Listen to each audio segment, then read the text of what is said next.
Hello, everybody. Welcome back to ESC Collegiate League of Legends featuring your Miami University Redhawks. Today, up against you, Toledo. This is a best of three series, and once again, we're back, and it's our last time, but it's our last Unfortunately. time introducing ourselves, which is crazy. Yes. But my name is Jason J. Son Allen. My name is Caden Citro, also known as Onion_JPEG, and like Jason just said, it is the last cast of League of Legends Yeah. for the season, the Yep. semester, and for both me and Both Jason. of us, which is so sad. That's why we have a little friend with us today. This is Scoots. Scoots She's the gonna be Scuttle keeping us Crab. company. She looks a little soulless right now with her eyes because of the green screen behind us, but she's Mhm. still beautiful. I'm so happy that she's gonna join us today for these fun games. Again, last League of Legends match of the season, unfortunately for Miami, so they're not making playoffs this season, which is very unfortunate. But it hopefully means we're gonna have a really fun series like the last series that we saw. Right.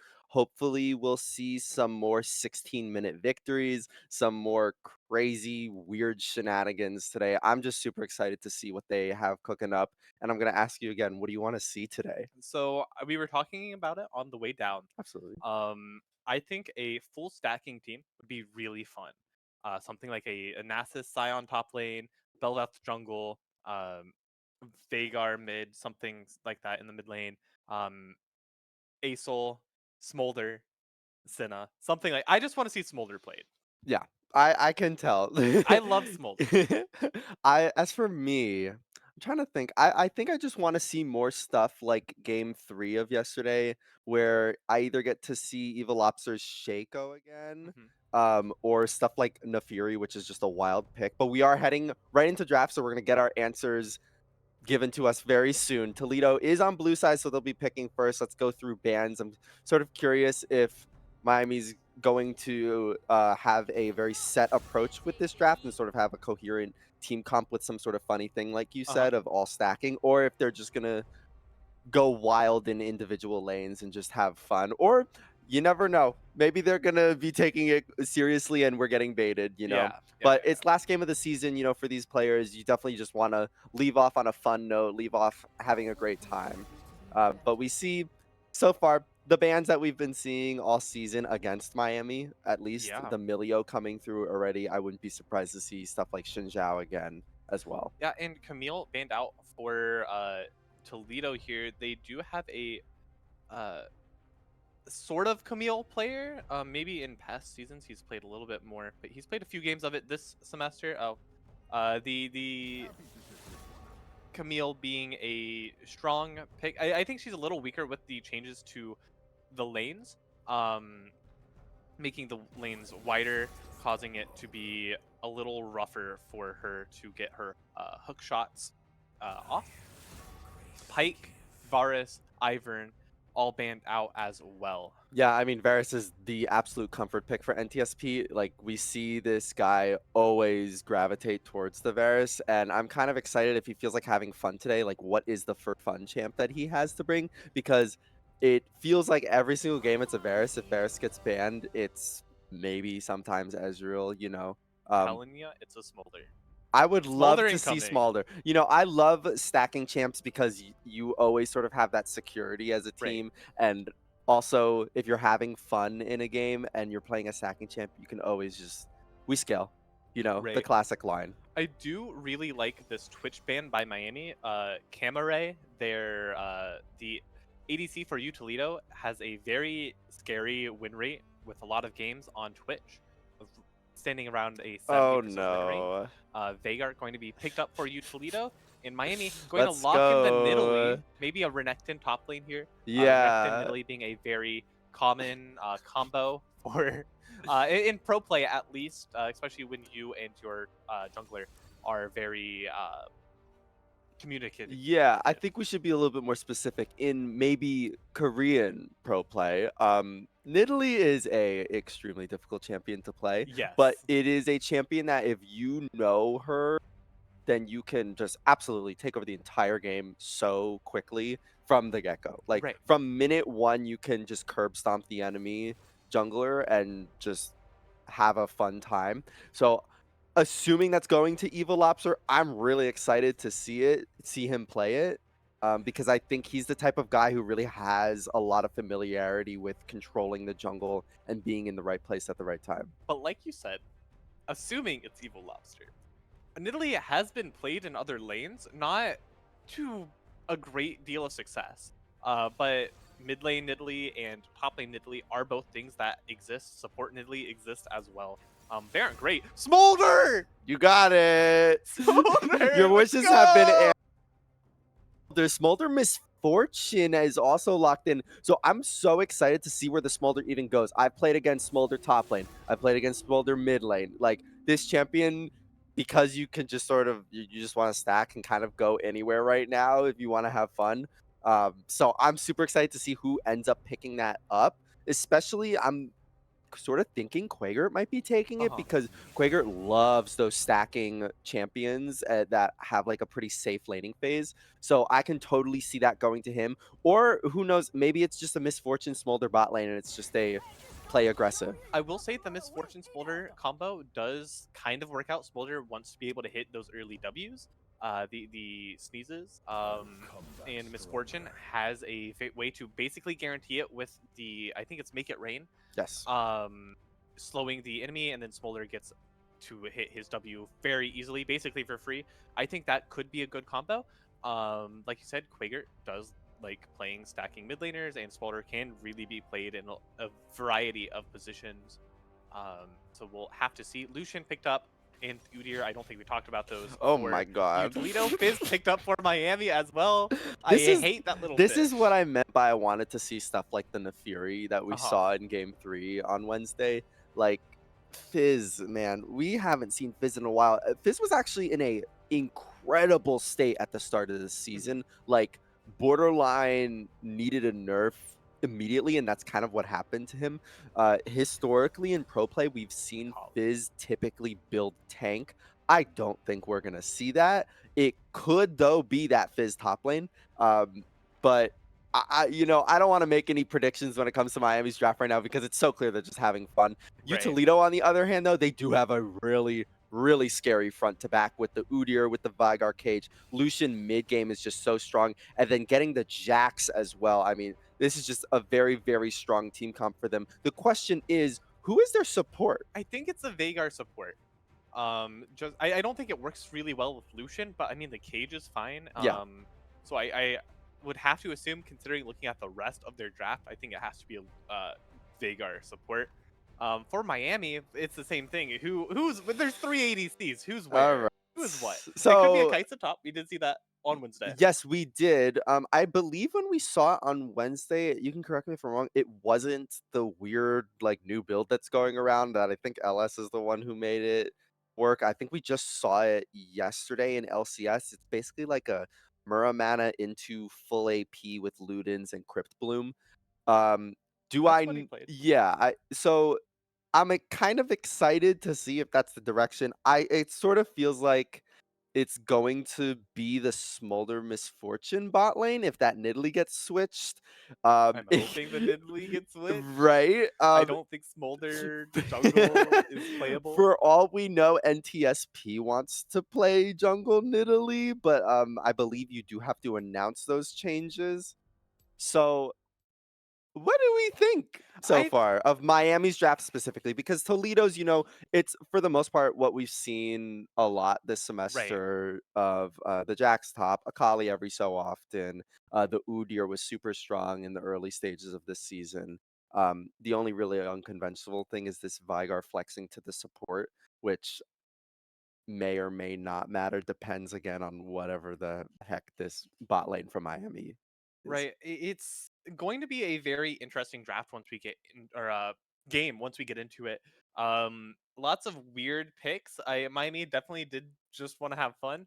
I get to see my Smolder game, Yeah, in I know. which How I'm very excited are happy. you? I'm very excited. I love his abilities. I love how he plays.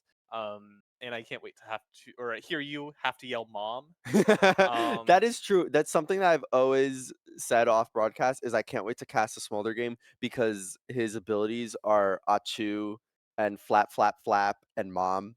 yeah. So look forward to some call outs from me in this next game. You are not gonna want to miss this game. We have Quaker on Fizz, we have NTSP on It might Nidalee be and jungle. a Smolder. I don't know. So who knows what's gonna happen? You're gonna have to stick around to find out. So please do not go anywhere. Stick with us.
And welcome back to Summoner's Rift. This is the last match of League of Legends for this split, for this semester for Miami, and also for Toledo, actually.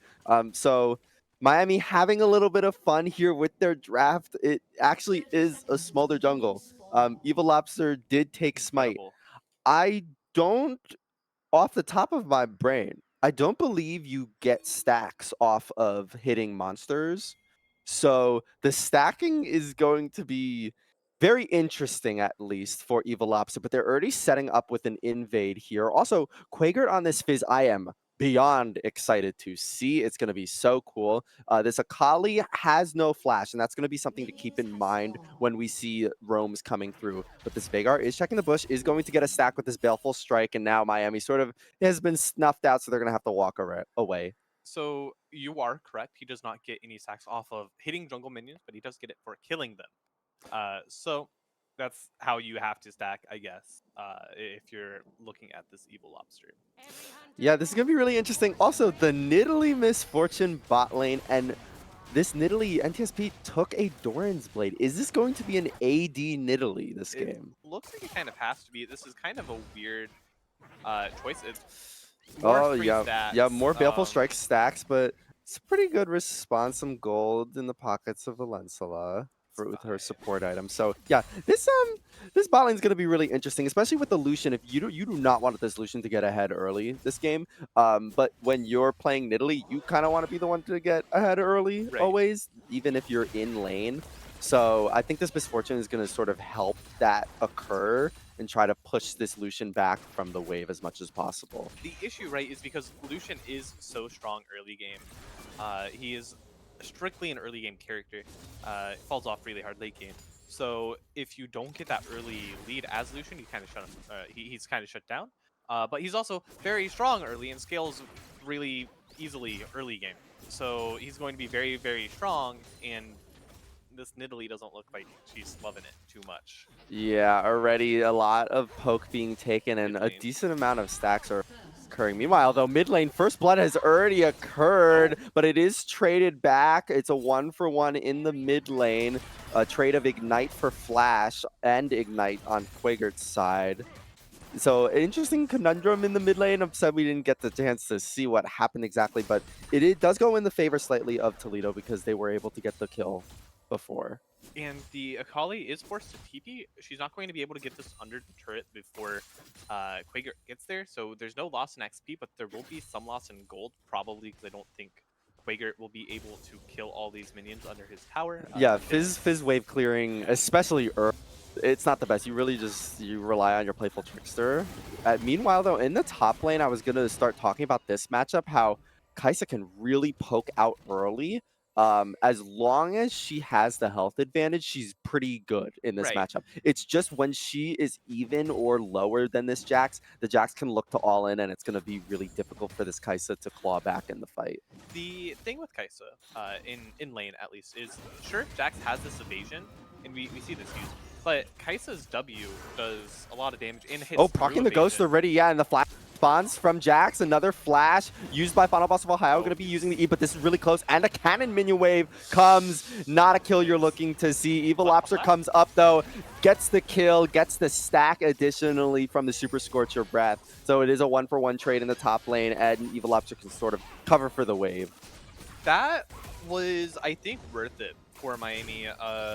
Sure, we lose the Kaisa, but the stack goes on to the Quaker. Oh, and TSP is getting caged up. He's in a little bit of trouble. Looks like the exhaust will be enough to save him for now, though. Meanwhile, Flash, Udyr into the stun mid lane, but it's a nice return kill with the Seastone Trident. Playful Trickster is going to try to get Quaker out of this, but does he have enough HP to run away from this Udyr? It doesn't seem like he does. Another 1-for-1 trade, though, for Miami. That's really this just keeps happening, where it's a trade for I think it's mostly in the favor of Miami. The gold lead is exactly equal, basically. Maybe like 100 gold, which is it's really early, so obviously the gold leads aren't going to be exacerbated very much. But Miami is just farming really nicely. A lot of these are like really weird matchups. For both teams, I doubt Miami has much experience playing this like Nidalee bot lane, right? Or I don't think Final Boss of Ohio is playing Kaisa top in his ranked games, right? So I think these are mostly like for fun. Though I do want to say that was a really nice trade by Final Boss. He's been playing this matchup pretty well. As soon as Counter-Strike is used on like to secure some CS on a wave, Final Boss of Ohio knows that he can step up and nothing's going to happen to him. But meanwhile, because of sort of the lack of pressure that Miami's comp offers, Toledo is able to easily secure the first Drake. It is Chem Tech for them. The next Drake is going to be mounted in around 5 minutes, so we'll have to look towards that. See if Miami ever really has prio around Dragon. It's kind of going to have to be kills for them, because otherwise it's just not going to work very well. In fact, he's got 19 stacks so Yeah. far. So almost reaching the 25 stack counter, where is probably going to be fantastic for him in Right. jungle clears, especially because that AoE burst effect is going to do so much for him. These stack breakpoints are really going to make it or break it for Evil Lobster. The 25, the 125, and the 225 are Quagert's going to been be very caught important. out. Only one grub so far has been taken. Final Boss of Ohio does have first move on the top side of the map and is going to get seen by Jax right now. And now, yeah, Miami's just sort of had to back off there. They were able to get one grub, which is good because it means that Toledo cannot get all 6 if they go for it. But Toledo able to pick up the other 2s. They still have the chance to pick up 5 for the grubs. Quaker is going in here, but I don't know if he's seen the Vagar. Now he will play Playful Trickster away. And so he's going to get away safely. Vagar has a pretty poor matchup into this Fizz because of the way Playful Trickster works. The immunity is huge for him, and he's looking right now onto this Vagar. Dark Matter's not going to land, dodge the way. Final Boss of Ohio, meanwhile, topside is baiting, but it's a nice double Counter-Strike stun. Will it be enough to kill Final Boss of Ohio? Grandmaster at Arms is providing a ton of resistances, but it's not enough. Evil Lobster gets another one, probably is way above the 25 stack range now. The Kaisa ultimate there really showed why it's so strong. Yeah, he's at 27. 27 stacks on Smolder, going to finally hit that first break point and be able to start clearing these waves or these camps a little bit quicker, especially these multi-mob camps like the Raptors. Yeah. Oh, nice cage, forces both flashes away with this Akali roam. But he used the perfect execution to sort of get some distance there, and it will get both flashes in the bot lane, which is really important because now they can look to all in very easily. You can no longer get out of those cages if you are stuck for Miami. I do think Miami might be looking for a fight here as this wave gets under the tower. Lucian, yeah, he's going in. The culling's been used. NTSP goes in, but it's a nice flash response from the Lucian, picks up the kill. I think you really just gotta wait for the Smolder to get there. He was on Gromp. He takes these camps a little slower than you would expect from other champions. Another fight. Oh, Primordial Burst is used by Valencia. Gonna pick up the kill, and Evil Lobster gets a second one. This Udyr has come down, gonna slow with the smite though. Mom comes out. It's just to sort of back the Udyr away, and it will successfully. Valencia survives, and now he's gonna just keep focusing here. NTSP is coming around the backside. Let's see how much damage they can do. The flap chases nicely. Can another Achu slow? I don't know when he gets it up. Spear goes wide. Yachu misses, but it's a good amount of stacks. Remember, just landing your Q on enemy champions gives you stacks, so Smolder happy with just a simple trade like that. Yeah, he probably got upwards of like 5 or 6 stacks off of that. He's on 39 now, so not he got bad. A pretty good amount. I think he had just killed Romp, so that's another like 2 stacks. But this is such a funny, interesting matchup. Chomp the Waters comes out. Quaker's been ignited. Takes a turret shot as well. Gonna flash away. Should barely survive. Has Playful Trickster up. Is it enough? Oh, it is not enough. Damage calculations not quite right on that one. Just barely misses the kill. Top side, though, they're looking again. It's a nice killer instinct, but the flash response from this Jax, is it enough? It's another close trade. The Void Seeker gets it. Final Boss of Ohio picks up a kill. 2 very close fights, but they're looking to assassinate Final Boss of Ohio here. Udyr and this Akali are moving up. He's greeting for this wave. Flash, smite, he's dead. Gambit picks up the kill easily. You know, this is obviously not your normal game of League of Legends, so you can't really expect too much from this, but it does. Oh, Valencia's in a lot of trouble. Gonna get very low. A flash from Vigar. It's just not enough, though. Meanwhile, Quaker's coming down here. Does not have the Tumble Waters available, nor flash. Can try to keep chasing here. But let's see. He does have more move speed, it feels like. Here comes a Playful Trickster. Seastone Trident gets him closer, but Bone Plating is actually really nice there. And Jax has come down here as well. Counter-Strike's going to stun him up. Quaker might have greeted for this a little bit too much. He's likely to just fall here. Does have Playful Trickster available. Seastone Trident gets some distance as well. Nice. Doesn't even need it. Actually, really good patience there. Still has it available just in case a dive is set up here. The wave is not in a great state for him, though, so gonna get paid. Perfect execution comes out. Yeah, he's just dead. A nice play by Redshift to secure the kill. Yeah, Miami seems to be struggling really like a lot in this early game here. I like Evil Lobster, though, picks up at least 1 grub, but the Shuriken lands, and it's Shutdown Gold going over to Redshift. This Akali is going to be very fearsome in the late game. Final Boss of Ohio, what can he do in this fight? Gonna proc the Ghost. How much damage can he dish off? And it's enough. Meanwhile, on the bot side, NTSP is completely zoned off by this cage. Back to top side. Final Boss of Ohio, he can't do anything against the Jax right now with that HP. And it does mean Toledo's going to be able to pick up this second Drake. Valencia's going to try to steal it. And she actually does with the Make It Rain. No way. That's insane. So Miami, thankfully, is able to pick up a Dragon. That's going to be huge for them looking down the line. Puts off Soul so much further. I think Miami really wants to just go late here because you have the Smolder, you have the Kaisa that stacks or scales up really, really well. Fizz will be doing a lot late game, assuming that resistances are not built by like Veigar and Lucian. So I think this is a late game comp for Miami, and being able to stall out this early game with things like killing that dragon super early. Oh, Final Boss of Ohio, you're in trouble, man. Nowhere to go. Another, yeah, you kind of hit that point with Jax where he's just straight up stronger than you. Quaker's looking for something mid lane with Evil Lobster, though. They've done actually a massive amount of damage onto Redshift, who's going to climb over the wall. The Mom does not exactly land right. Chum the Waters does. That should about do it. But Evil Lobster says, no, no, no. That's my kill, sir. Picks it up with the Fire Breath. Evil Lobster does have the Essence Reaver, which is very important. It is one of Smolder's key items. It means that you can get the Sheen proc on his Q, which is a lot of extra damage and something that you really just need to make Smolder work. It'll mean he's going to be clearing all of these camps a lot quicker, doing a lot more damage to these enemy champions. Just a very important and key item for Miami to have finished here. Do you think he's going to go Spear of Shoshin next or Quick Blades? It kind of looks like Quick Blades with the pickaxe pickup, right? Although I do actually think pickaxe builds into both. Quaker is in a lot of trouble. This Jax is just so strong. Oh, that could have been a very greedy playful trickster, but it looks out fine. Culling comes out bot lane. Flash away. It's a very nice bullet time to sort of just distance themselves, and Miami's going to be able to get away scot-free. Yeah, I think that was a really nice play by Miami. Quaker is still there. I was kind of expecting some sort of funky little dive from Toledo, but I guess they don't want to push their luck too much here. Final Boss of Ohio looking for something against this Kali.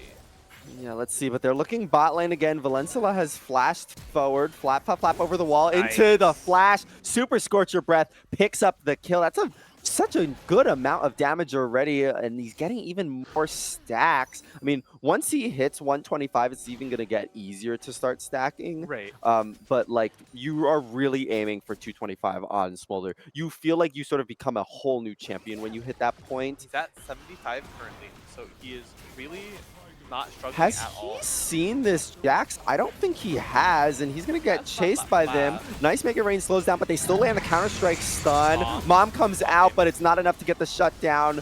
Is it enough, though, to get it on the reverse? Yes, it is. Nidalee picks it up, and they're now going to chase towards Kings, who does have shutdown gold. They're going to want to look for this, but Valencia has been stunned up already. This could turn to south really quickly. NTSB is running for his life. Nowhere to go. It's a double kill already. Quaker's been exhausted. There's nothing he can do. Playful Trickster, he flashes away from the Counter-Strike, but it's not enough. That's a triple kill going over to this Jax. That's just unfortunate for Miami. We are down 5 kills here, 15 minutes in. Not something you really want to be seeing Kaisa. Yeah, she's looking here. I think she has it. This matchup into the Akali has looked surprisingly better than I thought it was, and I think it's just because Final Boss of Ohio is just getting the poke off beforehand, and then so she's greeting for that turret, but it's a very nice kill picked up by Final Boss of Ohio, who in these late game teamfights is going to be doing a lot with her poke. Yeah, and she has the Manamune made. It's finished. It's stacking. Almost to the about 100 stack off of the finished Manamune. Has the boots finished as well, attack speed boost, and partially, I believe that is a Nashor's Tooth being built.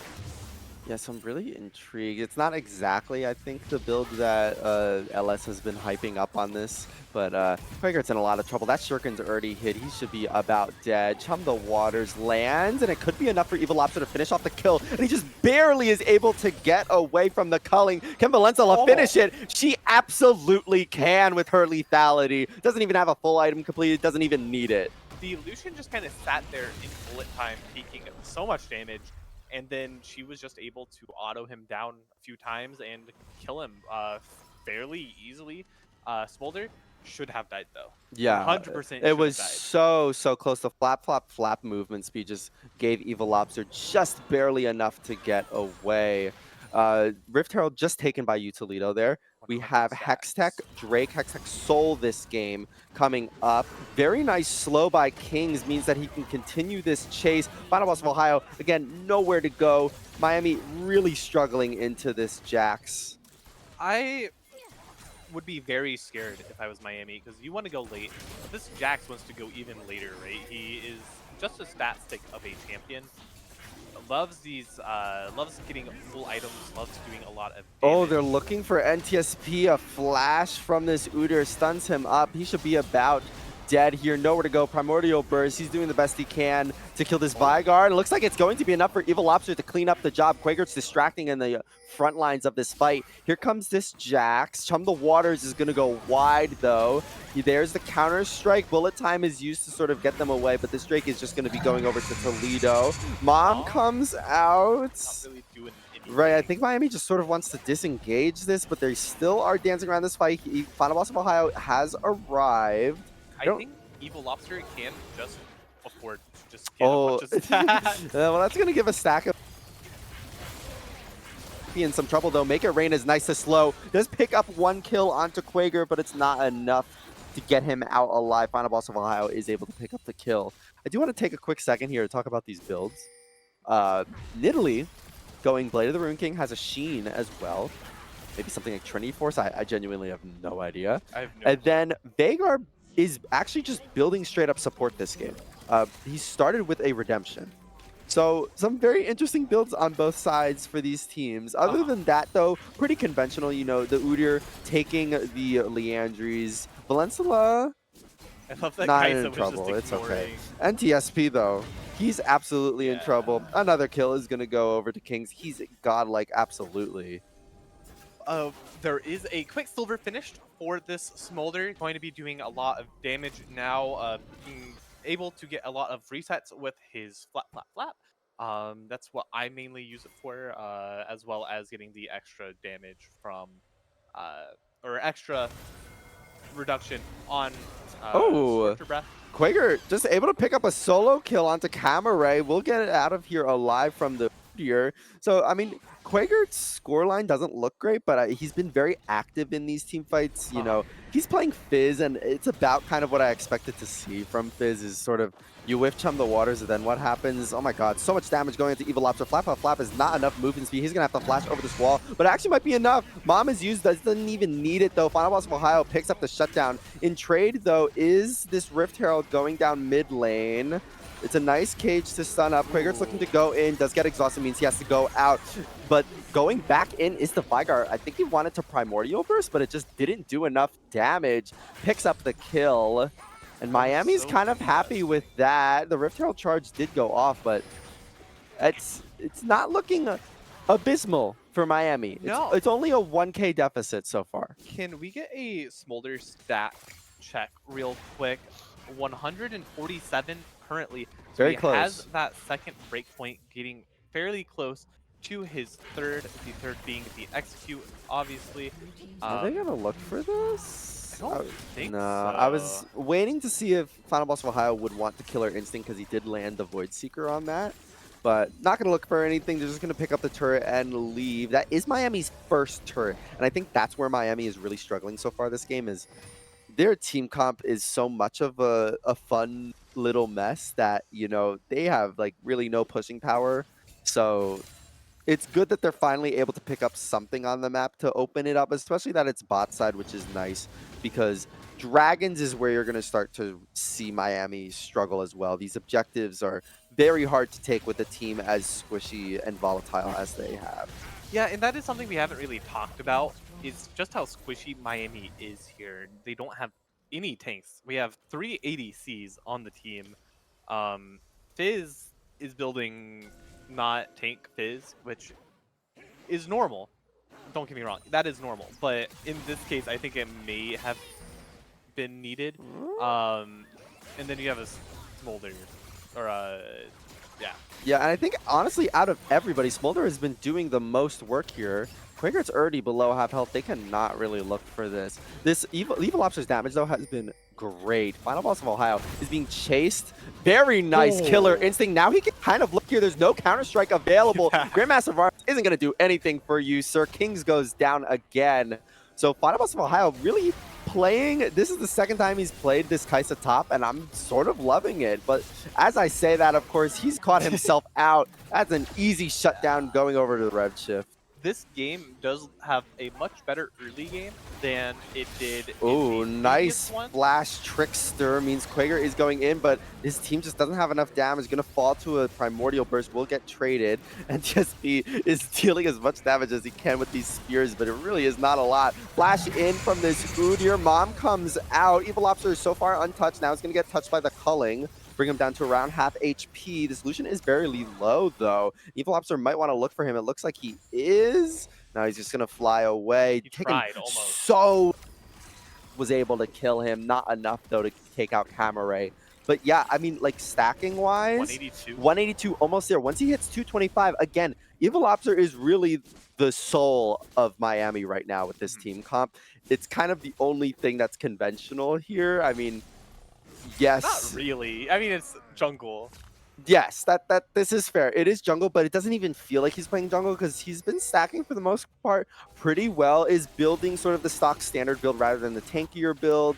But it's been working out. I think it's a good idea for him to build that way. Chum the Waters does land on Devour. How much can Quaker do? It looks like it's enough, but here comes Kings going in on this fight. Final Boss of Ohio so far untouched, completely zoned in on this Misfortune. Can they kill off Kings? It doesn't look like they can just yet. Evil Lobster was not there in that fight, was picking up the jungle camp.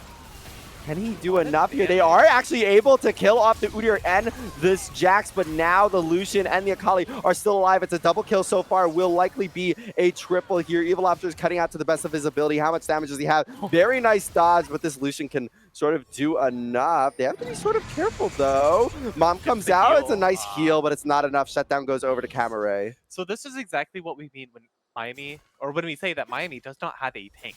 Right? There's no one to kind of sit and keep Toledo from getting onto the backline because everyone on Miami's team is the backline.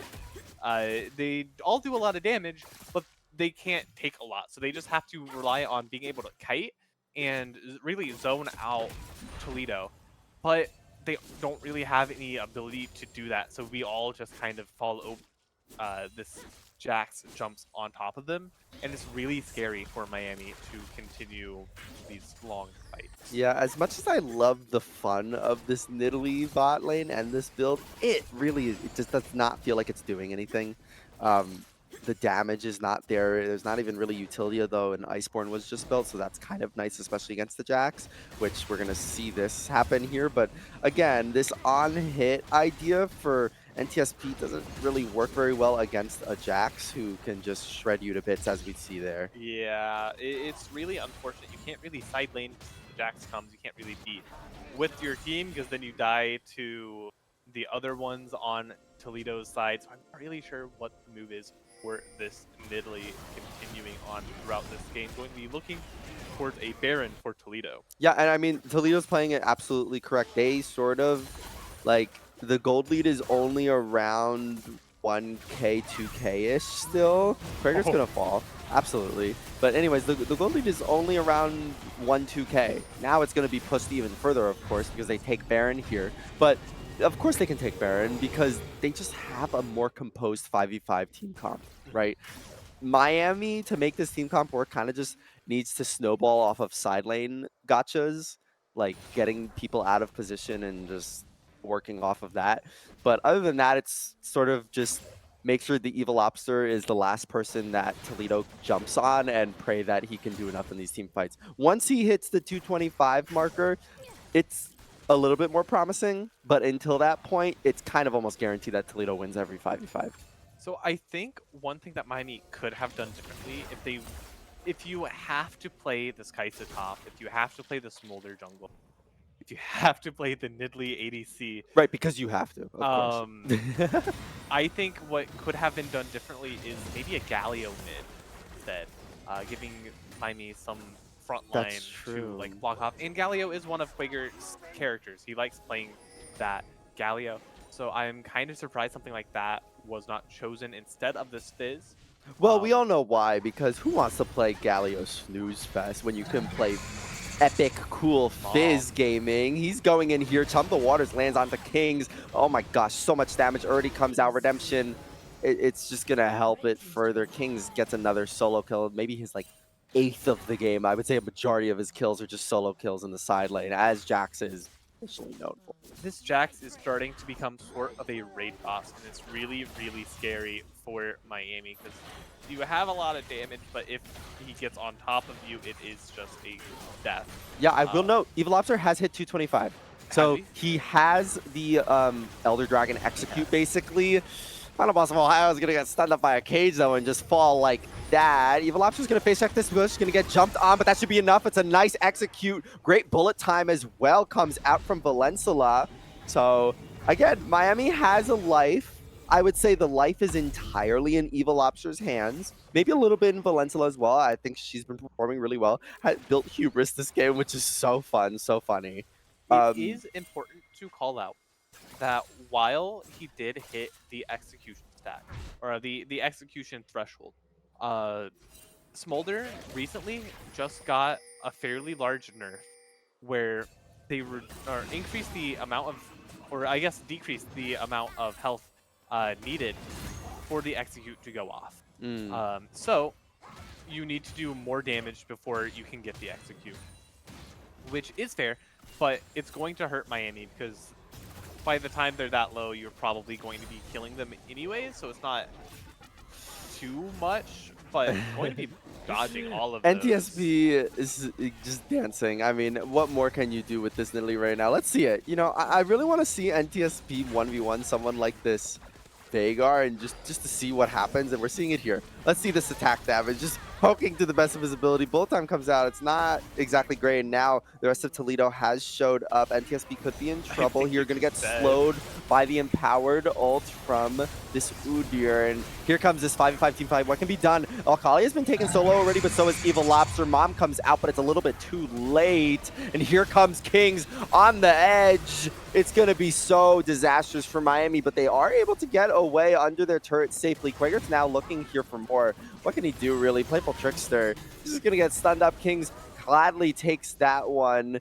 Final boss of Ohio is trying to fire out these Void Seekers, but it just...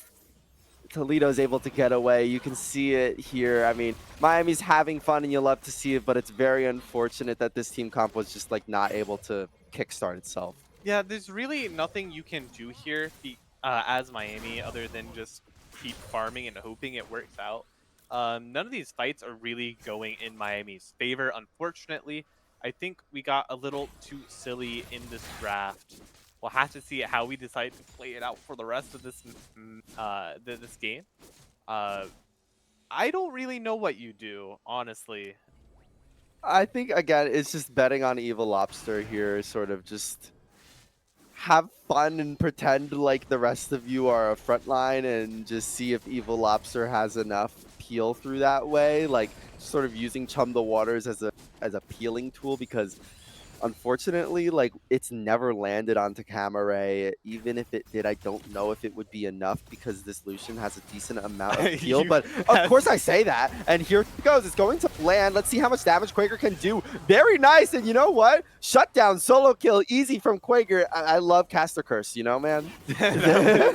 perfect timing for you to Are say they that. looking for more here? Cage has just been used, and here comes this Akali flying in. Didn't have enough, though, to kill off Quaker. It's a shutdown. Going over to Evil Lobster. How much more can they look for here? This could be huge. Mom comes out, but Kings, meanwhile, on the bot side, is taking this inhib. He could be looking to push even further, and he is. Quaker has already backed. Can he 1v1 this, though? You Does can not probably just end the deal that game. much damage to this Jax. Going to be trying to clear this wave, is able to do it, but these turrets just fall so quickly. I think Kings is just going to easily take this game. What an unfortunate... Oh, is it enough? Yes, it is. Toledo is going to take this game one with a nice Kings backdoor. That was so unfortunate. So unfortunate for Miami going to lose that first game. I don't know what to say. I think, to be honest, I was so surprised at Evil Lobster's Smolder being Yeah. able to stack that well and also like deal that much damage for like over the course of the whole game. I think he Yeah. played that great. Yeah, he did really play that fantastically. I don't think the Smolder jungle was the issue, which is so That weird is to a fun thing to say. say. Um, I think Smolder was doing just fine. He had 3 items, almost had the Bloodthirster, I believe, near the end there. Uh, just wasn't enough, I think. Yeah, and I mean, we've seen Final Boss of Ohio play Kaisa top before, which is really funny. Um, but I didn't hate it. Yeah, I thought it was good. There was pretty good opportunities to poke, and I think he did as well as job as he could. yeah. I also thought Valencia's Misfortune looked actually kind of great. Like at least the make it rains were really huge. The They were bullet times are basically pretty good they too. were kind of the only form of peel that Miami had, so maybe that's why it looked really good. But I thought she did a great job, and I think just unfortunately, this in Italy, it just felt like a throwaway, and I didn't really feel like its purpose was made in the game. Overall, though, great victory for Toledo. That Jax was massive that game. Miami Yeah, had no way of dealing with it. I'm really looking forward to see what Miami has cooking up for this next game, and I'm hoping to see Toledo also have a little bit of fun because I'm also pretty sure that Toledo, this is also their last game. yeah, So I'm hoping to see this next game be a fun game between these two games like the last one that we saw. Hopefully, we get some more crazy random wild I hope picks, so. crazy random wild builds. You'll have to stick with us to see what happens in this next game. It's a best of 3 series, so don't go anywhere. We'll be right back.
And we're back straight into draft for game number 2 between Miami and Toledo for this ESC Collegiate League of Legends match. Toledo takes game 1 with their pretty much solo carry Jax game. I mean, the Jax was just absolutely stomping Miami, and For Miami, sure. again, as a reminder to everybody at home, this is pretty much a for fun match, at least on Miami's side, as we know, because this is unfortunately their last game of this semester.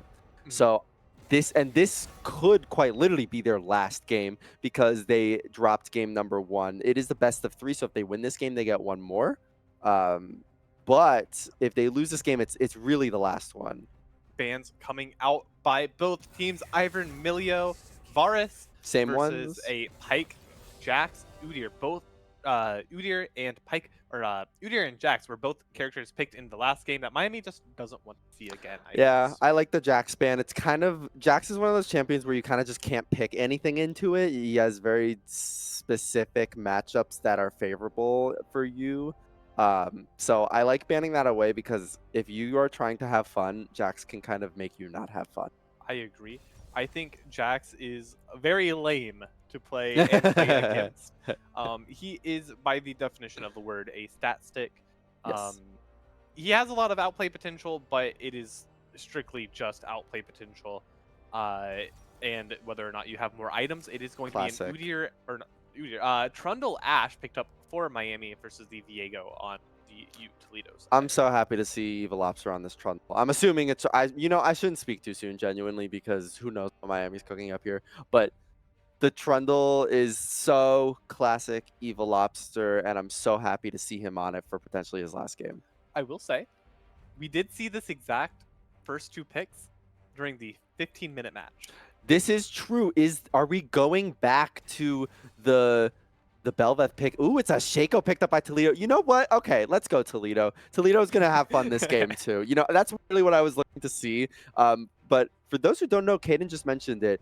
If you missed our last stream on Wednesday, Miami won in 16 minutes with a mega push comp with Belveth, Trundle, Ash, and Ziggs. I don't remember who the support was. I don't remember either. But yeah, it was like mega pushing. Basically, Belveth got Rift Herald, and then they just ended the game off of that. I think it was Ash Varus. I think so too, yes. So without the Varus, I think it might be an Ash Jinx. I think those are just as... I think Jinx is just as good as Varus in pushing lanes.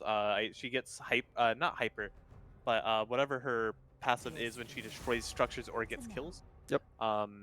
Akali banned out for Miami. Yeah, I like that I too. think we're seeing the super push comp again. I think we are too. I'm hoping to see if it actually works the same way that it did last time, because it really did work last time. Looks like Toledo isn't recognizing it though, because they've banned the Aatrox. I mean, if you're Toledo and you think that's what they're going for, then you're banning Belveth. For sure. The Aatrox being banned, I think, again, like you were saying earlier, Evil Lobster is a good Trundle player, a fantastic Trundle player. So maybe they're just expecting the Trundle jungle. Right. And in that case, I think an Aatrox ban is great because Final Boss of Ohio is an absolute monster on that Aatrox. Swain going to be banned away as well. Yeah, I guess you don't really want to deal with something as annoying as that, but I do think it's a Sivir Shaco bot lane. Unless we're getting something wild with a Viego in lane. Once Viego was released, he was really good in top lane, but that's because he could heal off his passive through minions. Now, it's been very long time since he's been able to do that, and he is really not a laner anymore because of that. So I think it's likely this Viego is just playing in the jungle role, and then I'm assuming it's Shaco support because it's a very funny, annoying support play. Volibear also banned out. Yep, 6. Okay, we're seeing it. It's going to be that 15-minute comp.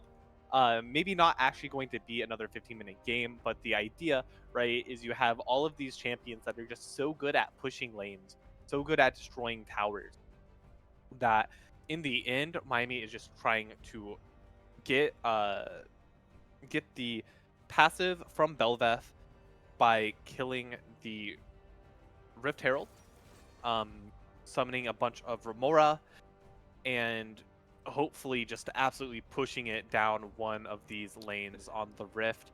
When going to be picked up, oh, please be Singed mid. Please. choices for Hovered. I would love to see Singed mid. It's so just so annoying to play against as Ziggs. It Oh, is. it's just a Blitzcrank. It's a Okay. Blitzcrank, so I'm going to guess it's Sivir Blitzcrank, maybe a Shaco jungle and Viego top I or don't Viego know. mid. It could be so many things. I'm interested to see how Toledo swaps this. But Right, as we predicted, we have it again. Its only difference is the Jinx because the Varus was banned away in the first stage right. of bans. But we know exactly how Miami plays this comp. It is just about pushing. They don't care about anything else. And pretty much all they need to guarantee that is a void spawn buff on Belveth. So Rift Herald is 100,000,000% what you need to look to if you're Miami. Evil Lobster needs to be at Rift Herald. They need to get it. They need to get him to have that ult when he gets there. And then all they have to do is group up and push. And I'm looking at Toledo, and as long as Shaco boxes are not set up beforehand, the only way they have out of that is praying that Sivir has enough damage that early to clear the waves. Needlework also is a fairly good clearing tool. Obviously, you don't want to waste your ult on the wave, as Gwen at least, but it's a tool if they need a It's big. that or losing the It's that or game. losing the game. So I do want to Um, note that was Blitzcrank Jungle. yeah, Are we excited? a little bit. I'm excited. Blitzcrank is very interesting in the jungle. His movement speed. I think he's one of the only champions that still has like you move quickly for a few seconds and then you're slowed, Mhm. right? A negative effect on one of your abilities, um, which is interesting. The hook gives a lot of gank potential for you, Toledo. I'm really just interested to see how the 15-minute game comp works out for Miami. I think Jinx is better in this comp than You Davaris, can snowball so much easier. and the stacking attack speed as well. I think Yeah. is a lot better for pushing these towers. Yeah, I'm really excited. We're also seeing Viego mid. Yeah. I'm really intrigued by that. I think it's going to be really hard for him, though, into a Ziggs.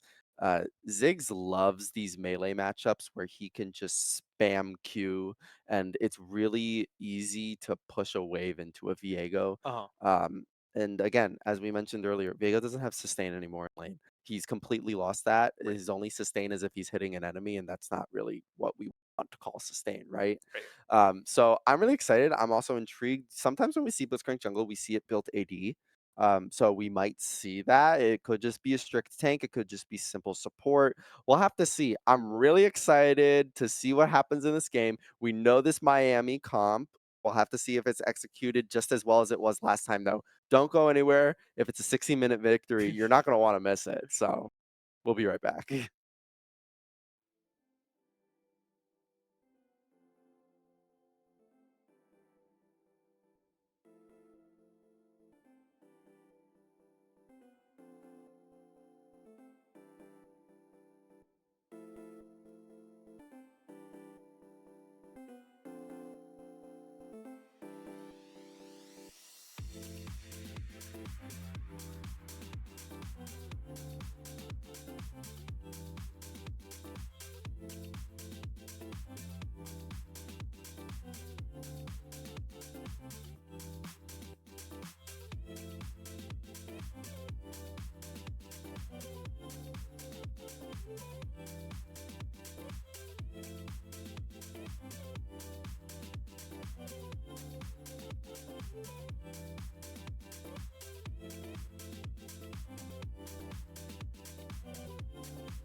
And we are back on the Rift for what potentially might be the last time.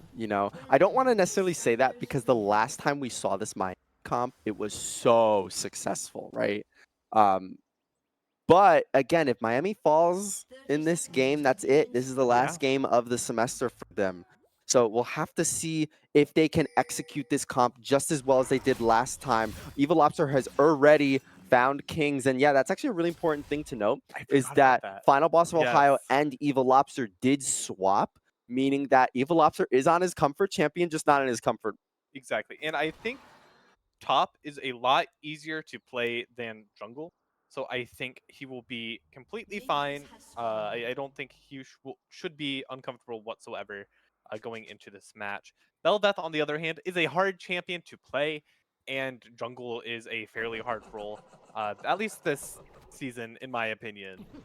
Yeah, although, I mean, with this team comp, Belveth's goal is actually not her traditional goal. Usually as Belveth, you want to play half like a Master Yi and half like a like Vigar sort of, where you or more so like a Kane, I would say. Right. So you really want to farm a lot, but you also really want to gank a lot because you really want to like snowball, especially once you get 6, you really want to keep your ult active as much as possible. Evil Lobster knows his damage so well on this champ, already Yeah. abusing the heck out of Kings here in this top side of the map. So Blitzcrank also, it's not jungle actually. It does end up just being that Shaco jungle. We've seen Shaco jungle be played as AP. We've seen it played as AD. Typically, Evil Lobster likes the lethality route, but we'll have to see what Devour goes for in this game. His But Dark Evil Lobster is Hearts. still just smacking Kings in the face with his club. Yeah, going to force out a back very early is my guess. On this Gwen, she has the TP, so she can be fine, but she's going to just pop a potion and hope she heals up enough to continue staying in this lane. Evil Lobster doesn't really have any dive potential here, but he does have a lot of damage if she does want to step up. This is going to be a huge wave. Looks like Evil Lobster is going to try to do exactly what Final Boss of Ohio did True. in the last game, where he gets a like big wave under tower and maybe looks for a cheater recall. Doesn't look like he's going to go for cheater. Yeah, I think that's kind of the difference in knowing top lane versus knowing jungle is sort of knowing that you can take a quick little recall here. But instead, it actually picks up a plate. I mean, getting a plate at 3 minutes is insane. And that just shows the power of these champions when it comes to pushing. In each plating gone means less health on this tower, which means even better for this push comp. We know what we're expecting here. You didn't mention it earlier. There, again, 4 teleports on the side of Miami. Yes, exactly. And it paid off last game. Right. Because last game, that one final Rift Herald push wasn't actually their final push because they weren't able to end the game. But as soon as they respawned, they just triple TP'd into the base. So Miami has so many options with this team comp. It's sort of hilarious how great it worked last time. I'm interested to see if Toledo sort of snuffs it out, though. Because even when we were casting, we sort of knew that they had a lot of pushing power, but we didn't think about, oh, at 16 minutes the game could end. You know, once they Right. take Rift Herald, it could be over. We weren't expecting it to be that hard or that much of a push comp. As Oh, Evil Lobster's going in. It's a trade of Ghosts already. The snip healing is coming through as best as Kings can. He's not getting out of this one. It's a nice first blood in the mid lane. Quaker mid lane, though, has to back up a little bit. Actually gets the flash and ignite out of the jungle and mid. And he doesn't even have to use his flash quite just yet. Still going to be holding on to it. Now that Redshift is walking back, he's going to be in a bit of trouble. Remember, Quagert still has flash available. Redshift does not has that ignite though, so he can play a little bit aggressive, but just gonna be backing away still. Evil Lobster, excuse me. Red Lobster, we're not sponsored. Okay, don't quote that. Unfortunately, Trundle gets a little bit of a slow back here, trying to push under this tower. So Gwen is there. Doesn't have to waste the teleport to pick up those minions, while I said it too. Oh my Evil gosh, Lobster, the infection, does. it's spreading. NTSB. NTSB, oh. Hook is gonna bring him back, sort of secure that kill. Yeah. Although he's actually surviving so long with those health potions, it's not gonna be enough though. Camaray does pick up the kill, but already we see the dangerous thing that you do not want to happen if you're Toledo. 3 grubs already being taken by Miami. And if you're Toledo, it kind of seems like you don't really know what's coming. You don't really No. know what this team comp is because, in my opinion, if you're Toledo, you need to get every single grub this game. You cannot let any go to Miami. Yeah, and Miami already getting 3 is really, really scary for Toledo, but they don't even know that they need to be afraid, which is the worst part At of least this. that's what it seems like. You know, we could be wrong. Just going It to could. die? I think Evil Lobster is just gonna get this kill. Yes, Subjugate just gets enough. Evil Lobster with a second solo kill. So not only do they have this team comp that's so good at pushing, but your Trundle is so far ahead this game. This Gwen has 28 CS, is 0-2 in lane, has to build boots first, so is gonna be pushed off her items like even further. And when you're playing against a team comp like this that can end the game as early as we saw at 16 minutes, that you cannot afford for your champions to be that far behind. Quaker might be in some trouble, though. Is going to get around the box. Oh my god, that movement was insane. Just barely trekking the corners of the Jack-in-the-Box. Is just able to get out alive. Still doesn't even need to flash. I'm kind of surprised we didn't see the ultimate come out by from the Ziggs to try to secure the kill onto Viego. They are looking bot lane, and Blitzcrank actually did not probably want to walk that far up, has already used the movement speed, so now is going to be slowed, knocked up also by Final Boss of Ohio, will flash away. It's a very nice grab, though. Final Boss of Ohio is going to fall, and it's really unfortunate for Miami right now. Shaco's coming down as well. NTSP is probably just going to fall to a shiv. Yes, he will. Valensula, that hook is up soon. Can she dodge it? Yes, she can. So at least Valensula survives by flashing, but just heartbreak in the bot lane for Miami. So the funny thing about the skin that the Blitzcrank has is one of his emotes. Oh, and Ignite, yep. Yeah. Devour the Rich picks it up. Funny name, I never even noticed that. Redshift is looking mid lane with the Spectral Maw. A nice dodge by Quaker, but Heartbreaker and Ignite will pick up the kill. And if you're Miami, this is not what you want to see. You need to...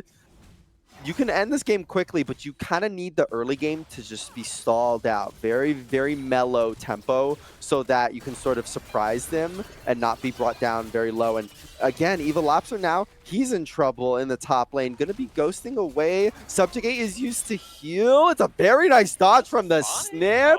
But here comes Viego. Spectral Maw lands and Shutdown Gold going over to this Viego. This is a very unfortunate set of around 2 minutes now for Miami, where their gold lead has now been nullified and it's now even. That was... I thought Trundle was going to get away there, I'll be honest. It is kind of unfortunate, but like what happened in the last match, I don't think it really matters too much as long as Miami can secure the Rift Herald when it spawns.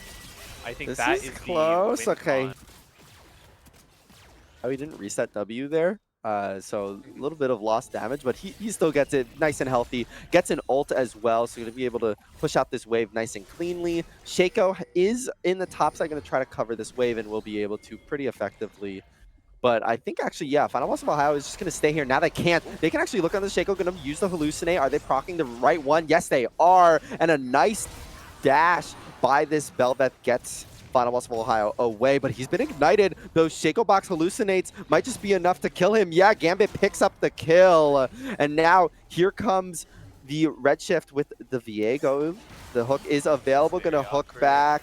But here comes Quaker. Maybe he can do something. No Subjugate available though. Very nice knockback, but it's not enough. Redshift picks up another one. This Viego's looking kind of scary right now.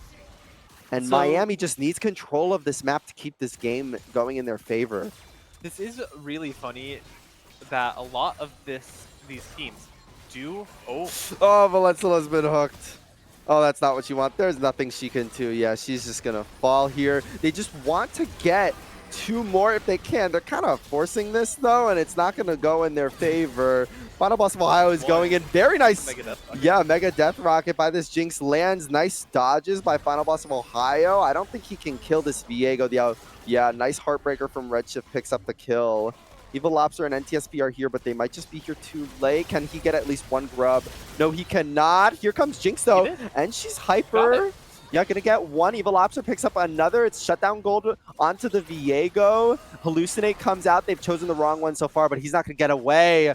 It is solo gold going over to Camaray, but a lot more gold going onto this Jinx. I think that was kind of a mess. Miami didn't get the 5 rubs, unfortunately, so they don't get that extra pushing power. But again, it's not really the focus of this. The focus is making sure we get the Rift Herald on spawn. Getting that first turret down for Miami is really, really good. I see that second turret because mid lane turret has already been handled. Quagert's been hooked up though. How far can he get out of this? Nice knockback. His team is getting Dragon meanwhile, but he's actually going to survive. Very nice Enchanted Crystal Arrow lands onto Gambit. He flashes away to safety though. Going to look for a hook, does not land. Nice by Miami, able to pick up a Cloud Drake, which is very nice for the movement speed actually for turret pushing. I should have said first side lane turret because you Yes. don't want to send the push Oh, down absolutely, mid lane. You want to send absolutely. it down one of these side lanes. It looks like we're going to send it, probably aim to send it down top lane like we did last time. I do want to know, actually, yes. this is an important thing to bring up. Miami was on blue side last time Correct. that they played this comp.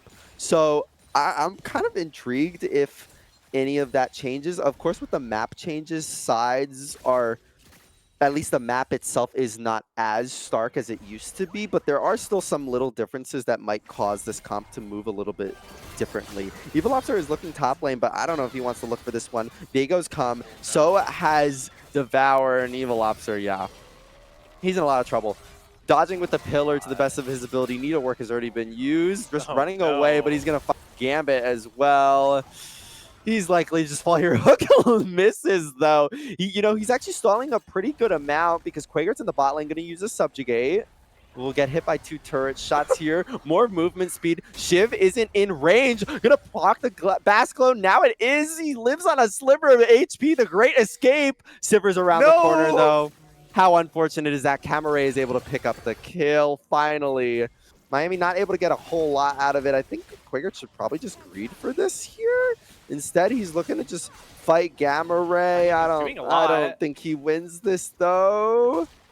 Let's see. He can satchel charge the turret. Doesn't have it available just yet. Oh, it's a nice bomb. Quaker picks up the solo kill. Final Boss of Ohio is looking for a kill onto Gambit, but he's been met by this Viego. He's going to get the reset onto this Velvet.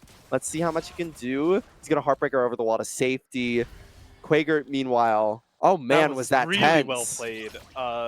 I think he could have just greeted for the tower and then died. I think this way he got both the tower and the kill, but it was very scary. It had to be very well done to do it, and he got it. So yeah, and now Miami has a 3K gold lead.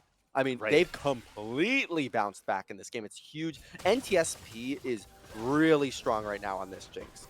Like a whole around 500 gold above the enemy laner. Even Quager, so much gold on this Ziggs, and that's especially useful because I don't know if he built Lichbane first. I think he built it second last game, but once you get that Lichbane, it's even more turret pushing power. Yeah, he actually built it first this time. So has the Lichbane already built. The Hullbreaker is built on this Trundle. They are ready to take this Rift Herald, which is up currently, and they're looking with the Enchanted Crystal Arrow, going on to Kings. How much damage do they have? Valencia is taken so low. This Viego could be so scary, but Jinx is free-firing. NTSP, how much can he do here? Does not want to get hooked. Devour the Rich has gone in. Going to slow with the Shiv. This could be very dangerous. Has flash available. Will use it. Meanwhile, Miami's already looking on the Rift Herald. They're ignoring ESC here, who's likely to just fall. Let's see what happens. Ziggs bot lane has already been taken. Miami does get Rift Herald, which is massive. They just need to pick it up. Belveth has got the empowered ultimate, but she's likely to just die here, so will not have that available for when the push happens. But still, look at where this Ziggs is. Ziggs is knocking on the front door, has Satchel Charge available, and now Inhib is open on the bot side of the map at 14.5 minutes. So not quite as explosive as the last time we tried this, but I mean, it's really good, right? I think Evil Lobster's going to die here. He's going to try to kill Gambit on the way out, although maybe I shouldn't speak too soon because last time he almost got away, but no, yeah. Spectral Maul right around the corner. Redshift picks up that one. So Great fight for Toledo. This gold lead is still in Miami's favor, though, because of how much turrets they've been able to take. Does Bel'Veth keep the Remora buff post-death? No. So No. you lose your ultimate buff, so she's not going to have the Remoras this game. But she did pick up Rift Herald. Right. So she has that Eye of the Void. They are still going to be able to look in the side lane. They just won't have as much craziness happening. But yeah, bot lane inhib is open, and Evil Lobster is TPing topside right now. Let's see how much they can do here. Quaker is also going to that top Yeah, it looks like lane. Miami is all sort of moving around that top side. I think what they're trying to do is bait Toledo to go to this drag here. And TSP could be in a little bit of trouble, does not have flash available, is actually going to get hooked in mid lane, and he's going to fall here. That's actually a big wrench in Miami's plan, but maybe it's actually not. They're already pushing here. They've used the Rift Herald. Toledo's pinging on Dragon, but there's also pings on top side. They have 2 players responding here. They're going to charge forward with this Rift Herald. It is a 3v4, and the turn will be going down, but Toledo knows they just have to fight. They've already found one on Valencia, found another onto Quaker, but this Bel'Veth is still alive. So is Evil Lobster. That's 2 big pushing threats still alive, but now with the Viego here, their pushing has sort of gone awry. I don't think we're going to be seeing the 16-minute victory today, but again, inhib, I believe, is open already. Yes. So both inhibs are open. 2 side lane inhibs are open. It's just 1 dragon going over to Toledo. Miami still has 2 TPs available. One of those is Quaker, who is your massive pusher with this Lich Bane and the satchel charges. So there is still hope for Miami for this team comp, even though it's not as quick as of a victory as last time. Yeah, I was really hoping we got to see another super quick game, but I will be happy with a win. I'll take a win. It's kind of messy with how Miami's playing these fights. I was kind of hoping to see... Oh, Hex Flash hook. Bit of trouble. Those chompers are not even going to get him out of that. He's just going to fall there. Camera is taken very low, but not quite low enough. I wish we had a full 5v5. Oh, I think Evil Lobster can absolutely take this fight against Redshift. That's huge. That should be a nice kill. Shutdown gold taken, but Valencia has been caught out as well. It's a nice hook. This Blitzcrank has been catching people out on Miami. It's causing a lot of damage, but look at Quaker. Going to be using all the abilities to get as much value out of his Lich Bane, and now he's moving top lane. But Toledo has backed here. I think he's not going to be able to get anything out of this. Flash away.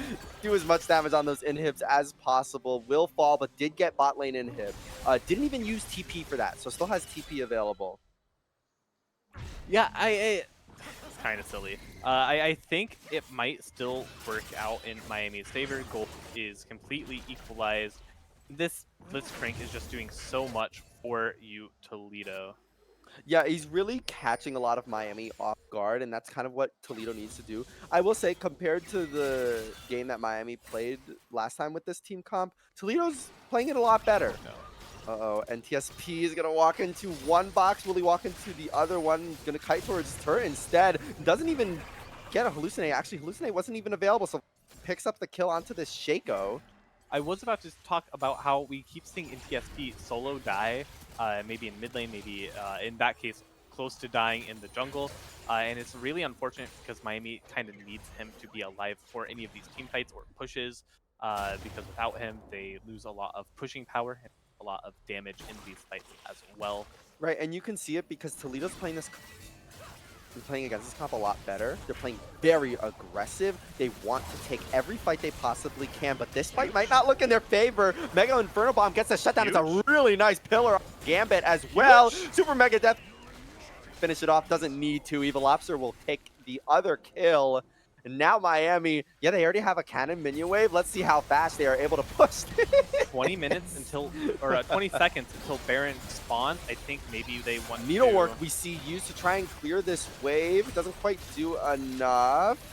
This Viego, keep in mind, is still alive. Hallucinate is available. Quaker's in the thick of this fight, but this Gwen is taken so low already. I think Miami can sort of continue this push. They can also get top lane to get 3 inhibs, then this becomes a bit of a problem, because with double super minions coming, they're just not going to look for Quaker. Quaker probably misclicked there, and he's gonna fall just as a bit of an oopsie. I think the rest of Miami might be able to get out alive. It depends on this hook, and it does not land. They are really chasing NTSP, though, who flashes away from the Spectral Law. I think this is a mistake killing that blue buff. I think that might. Oh, Mm. oh, that was Oh my scary. goodness. That was scary. I Yeah, think. the Hexcade just barely gets him out. Yeah. So Toledo can't take this Baron. They have to back to respond to Evil Lobster. Evil Lobster, I think, also has to back to not get 1v5'd. Maybe he's not going to. He sees them now, and he's going to walk away. This is very good by Shaco setting up boxes around the Baron right now, although he only set up like one in the pit. He should be really sticking around there a while, trying to set up as many boxes as much as possible, because he is going AP too. If he sets up enough boxes around Baron, Miami has no real ability to take it easily. As Evil Lobster is looking for this fight, it's a complete 1v1. Meanwhile, Miami is set up around Baron, and again, there's no boxes to combat him. Evil Lobster needs to be responded to here, but Miami is doing Baron. Diego has arrived. Sivert is around the corner as well, but he might just fall. Yeah, absolutely. Just going to die here. Miami's just sort of baiting them. Sivert is in the bot lane. Evil Lobster is pretty low and doesn't really have a wave right now. Let's see what he can do. Miami is also kind of low here. I think Evil Lobster, all he has to do is just stick around there. Shaco is there. It's all up to Final Boss of Ohio. He is not a jungler, but let's see this smite. Is he able to do it? Yes, he is. He does get it, and he stays alive. He almost got taken down, but the Royal Maelstrom resistances keep him alive, and he lands the smite. Baron for Miami on all 5 team members is massive. So I'm expecting a TP to come out from Miami, maybe. Maybe they want to save it. I think they need a little bit more of a wave right now. Looks like they are just going to clear out their jungle, get a little bit stronger here, and then look for some sort of fight. They want to finish this game quickly. Yeah, and they totally can. They have Baron. They need to utilize this Baron as best as possible. And I think that they totally can. Belveth is also taking Dragon, you know, just to get some bonus. I believe it's ability haste when you take a Hextech Dragon.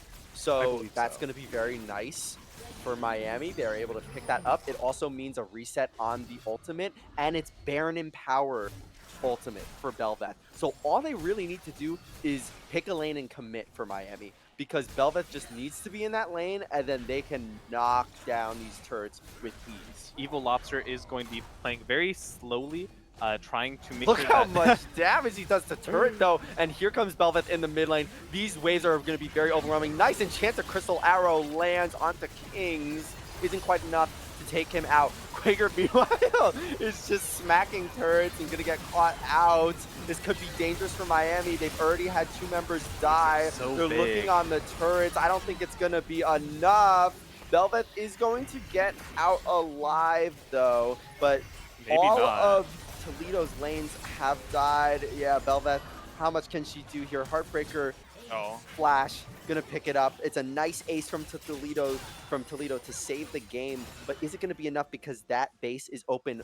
Well, look at the wards. There is 2 TPs available. Are there any wards placed in their base? I can't tell. The skulls from Miami dying are blocking it. Right, So there is a ward just outside of their base that can be TP'd to, but I think Shaco right now is sort of lingering there, knows that, you know, we're playing against a TP team, and I don't know if they've been keeping track of those TP timers. It's a lot to keep track of, let's be fair. I also don't know if NTSP can do it himself. Oh, absolutely not. Even with Valencia, I don't think they can do it together. And yeah, a bunch of boxes have already been set up. It's very smart by the Shaco to be doing that. And I think Miami sort of knows that. Until they see exactly where Shaco is and where he's sort of setting up around, they have to assume that it's been in their base. And I think what Miami might be doing is just waiting for all 4 TPs to be available. And what's interesting to me here is that even, like, it doesn't really matter how late this game goes, as long as Miami does still have that massive pushing power, right? They have the ability to overwhelm you Toledo here very, I won't say easily, but with the usage of all of these Right, abilities. here goes Quaker, just moving in, just smacking turret. Guy's a little early there, unfortunately. Yeah, pretty low, gonna heal a lot back from the needlework, and with Quaker dying, it's very unfortunate because he is the only source of magic damage on Miami's team, and magic damage does so much more to Right. Nexus and any structures in general, especially with Lich Bane as well. So I don't know if Miami really wants to stick around here. You know, they have their TPs almost all available. Once Quagert respawns, it should be around like 45 seconds up. So there is a ward in their base, Yes, actually. I don't know if you saw that. I In do. the mid lane, right around inhib, There's there's a also ward. one Yes, on the left there side. is also one There's on one the right top there lane. as well. Yeah, there's tons of wards placed in the mid lane. A few of them I think have already been spotted out. You can see that one right Right. here on your screen has been pinged by Toledo, so they can expect that. And I think Toledo knows what they have to do. They kind of have to sit in their base for the rest of this game. So one thing I do want to point out, I was about to talk about it earlier and I got interrupted and then I forgot about it. This Blitzcrank skin should be banned, personally, in my opinion. He has an emote that makes it look like he's shooting out his Yes, Q. he does. And This you is saw true. him use it there, trying to bait out the Belveth flash. Final boss of Ohio didn't use his flash to get away, so it was perfectly Because fine. he's built different, obviously. But it's really, I don't think it's fair that this skin is not banned, at least in ESC. Yeah, but you know, honestly, good on the Toledo player. I know it is Yeah. kind of crappy, but you know, when it's not banned, you might as well use it, you know, and I have respect for doing stuff like that. I love when I play Wukong just pressing the S button every so often and Uh-huh. just standing still. So it's, I think it's great. They are going to start clearing the wards here. So already 2 wards have been cleared. There is still that one in the top side, but it's going to despawn soon. But Quaker's nice. already gotten a kill on the Shaco. That's actually massive. Baron is up in 40 seconds, though, and Dragon is up in 30. It would be sole point for Miami. Really interested to see what this next push looks like, though, for Miami, because they haven't exactly committed just yet. Maybe they are just waiting for the next Baron. I think that's what their game plan is. So some really good patience being showed by Miami. I think that's what you do, because if Toledo comes to try to fight, you TP. have disengage and you just TP into Toledo's base. I think all of the wards have despawned or have been cleared by Toledo, There but is a control ward. there though, is okay, outside yes. of the base. It's not in the base, And but they aren't going to even try to contest no. it. And I think it's smart by Toledo because it's the safer decision, right? If you go for Baron, 1 or 2 people is not enough. You know, if you don't go for Baron, at least you can pray that what happened last time happens again, where you can just get an ace and not lose anything. But we're gonna have to see, because again, it's just all matter one push, and Devour the Rich getting caught out here means one less person to try and stop Miami. But if he's gonna set up around Dragon, Miami does. yeah, Miami's kind of split up This though, is right? kind of funny. Devour's doing the classic Shaco worm Not emote, which going is just the to best thing ever. Try to fight that. We do have a Ziggs mid looking to get a push. Oh, he does didn't get it. That's so unfortunate. He should get punished for that. Looks like he isn't. Yeah, let's see. That's the fake one. Final boss flash. is looking. He's going to flash Nice, in. okay. The Velvet slaps are nice. Quaker is going to fall, though, to Redshift, which is one team member of Miami down that has pretty good pushing ability. But again, they don't really need to even push. They just need to overwhelm the base because Nexus is open. They do have that third inhib respawning soon, so they are going to need to get an inhib as well. Belveth does have a lot of pushing potential here in the mid lane, probably going to be clearing these out, causing a bunch of Remora to spawn. Yeah, and Quaker has TP when he respawns in 20 seconds, so I imagine that's what Miami's looking to do here, is they're just sort of keeping the waves pushed and just having a ward placing as soon as Quaker TP's in is when they have to go. But remember, So that many inhib is going to wards. respawn very soon. So Miami needs to be a little bit careful about how they time. They don't want what happened in Worlds last year to happen to them, where they're about to kill the Nexus and then that inhib respawn. Evil But Lobster has a lot of damage here. Needlework is going to come out, not going to be hitting anything, unfortunately, for King's yeah, Bow. that's a big ult cooldown. That's a ult cooldown that could be used to help clear waves that's down right now. And yes, it's a very low cooldown, but now Evil Lobster feels I confident think just he sort of can just, walking up here. yeah. It's really just him in the top side of the map, and then in the bot side, everybody else from Miami has already started pushing. Devour the Rich has zoned in on Evil Lobster, but they've gotten the bot lane inhib. Now Miami, can they start to really push forward from all sides? What can they do here to end this game? We do see Quager, he did walk here, so he did not That's TP. so funny. So yeah, Miami saves all of their TPs just in case they need to re-go in.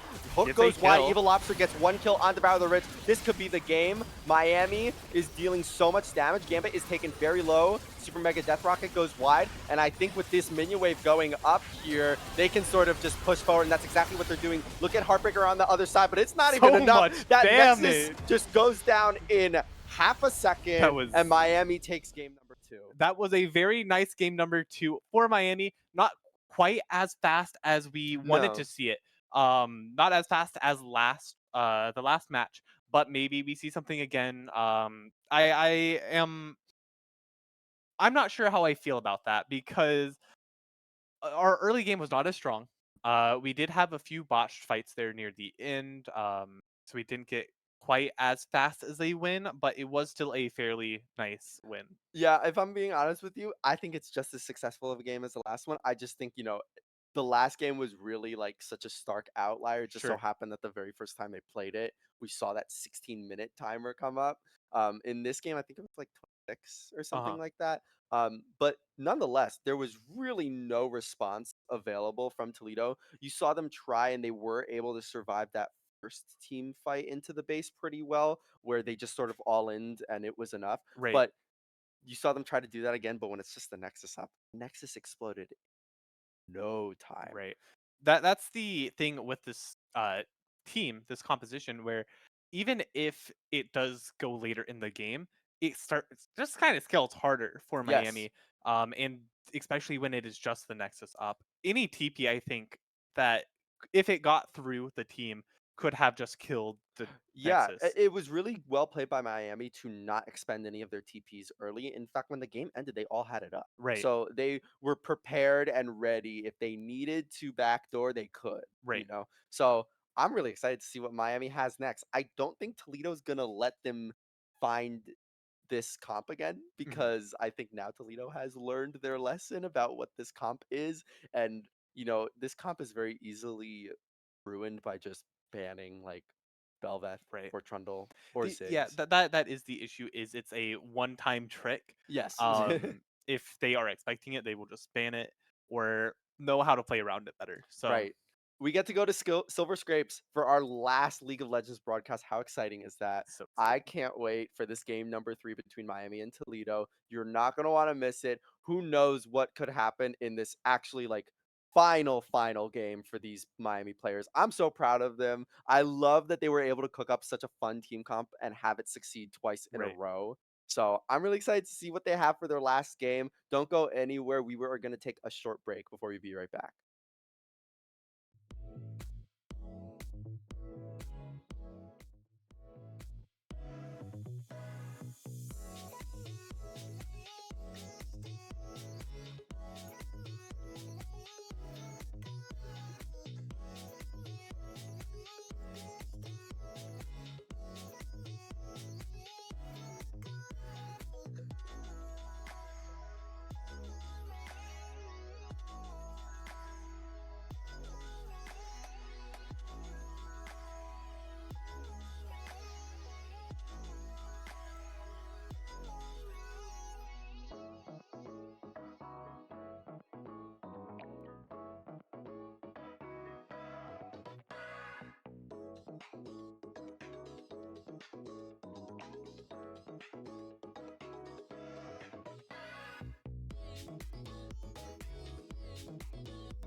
Welcome back. We're hopping straight into draft for this incredible game number 3 between Miami and Toledo. The most fun drafts we've seen so Yeah. far. We got to see the mega push comp for the second time. Wasn't quite as effective as 16 minutes, but still got the job done pretty damn well. And for Toledo, we saw some pretty fun stuff cooked up as well. I sort of wish it was actually the Blitzcrank jungle, but we didn't get to Strandal. see that. I'm hoping to see both of these teams for their final games of ESC really show something really silly, really fun. Give us a fun final game to cast. What if this last game is just completely normal? That I mean, It's no, an Ivern that would pick, be so never really fun. mind. You know, it could be Ivern mid. Very early prediction, Ivern Rengar bot lane. I would Very love early. to see that from Toledo. Talking about the bans here, though, Trundle, Varus, Milio all banned for by Toledo. Jax, Pike, and Udyr banned by Miami. Oh, Miami says no. You will not have the Rengar Ivern bot lane. Takes it for themselves. Now, what do they cook up with it? Who knows? And NTSP is back, probably on that Ezreal, which is sort of what I used to know him for before he went to the Sparrows. I am not a huge fan of the Ezreal. I think he is fine. He's a very safe character. He does a lot of damage. He's very pokey, but I just don't think he's that Smolder awesome. Part 2? No. No. Oh, we're going to see Swain come out. It could be an APC Swain. It could be mid lane Swain. I don't really think we see top lane Swain, unfortunately, anymore, even though that's really where I loved Swain. Back pre-rework, Swain used to be just a strict top laner, and I loved it. For sure. But now he's just an annoying never move champion, pretty much. Maybe Maybe we are still seeing the Smolder. Let's see. I don't want to jinx myself. And it is the Smolder locked in this time for Toledo. So far, my assumptions are Smolder bot lane with a Swain support and then Ivern jungle. But we see Miami picking up the Kale. The insta-pick Kale kind of concerns me. They didn't think about it.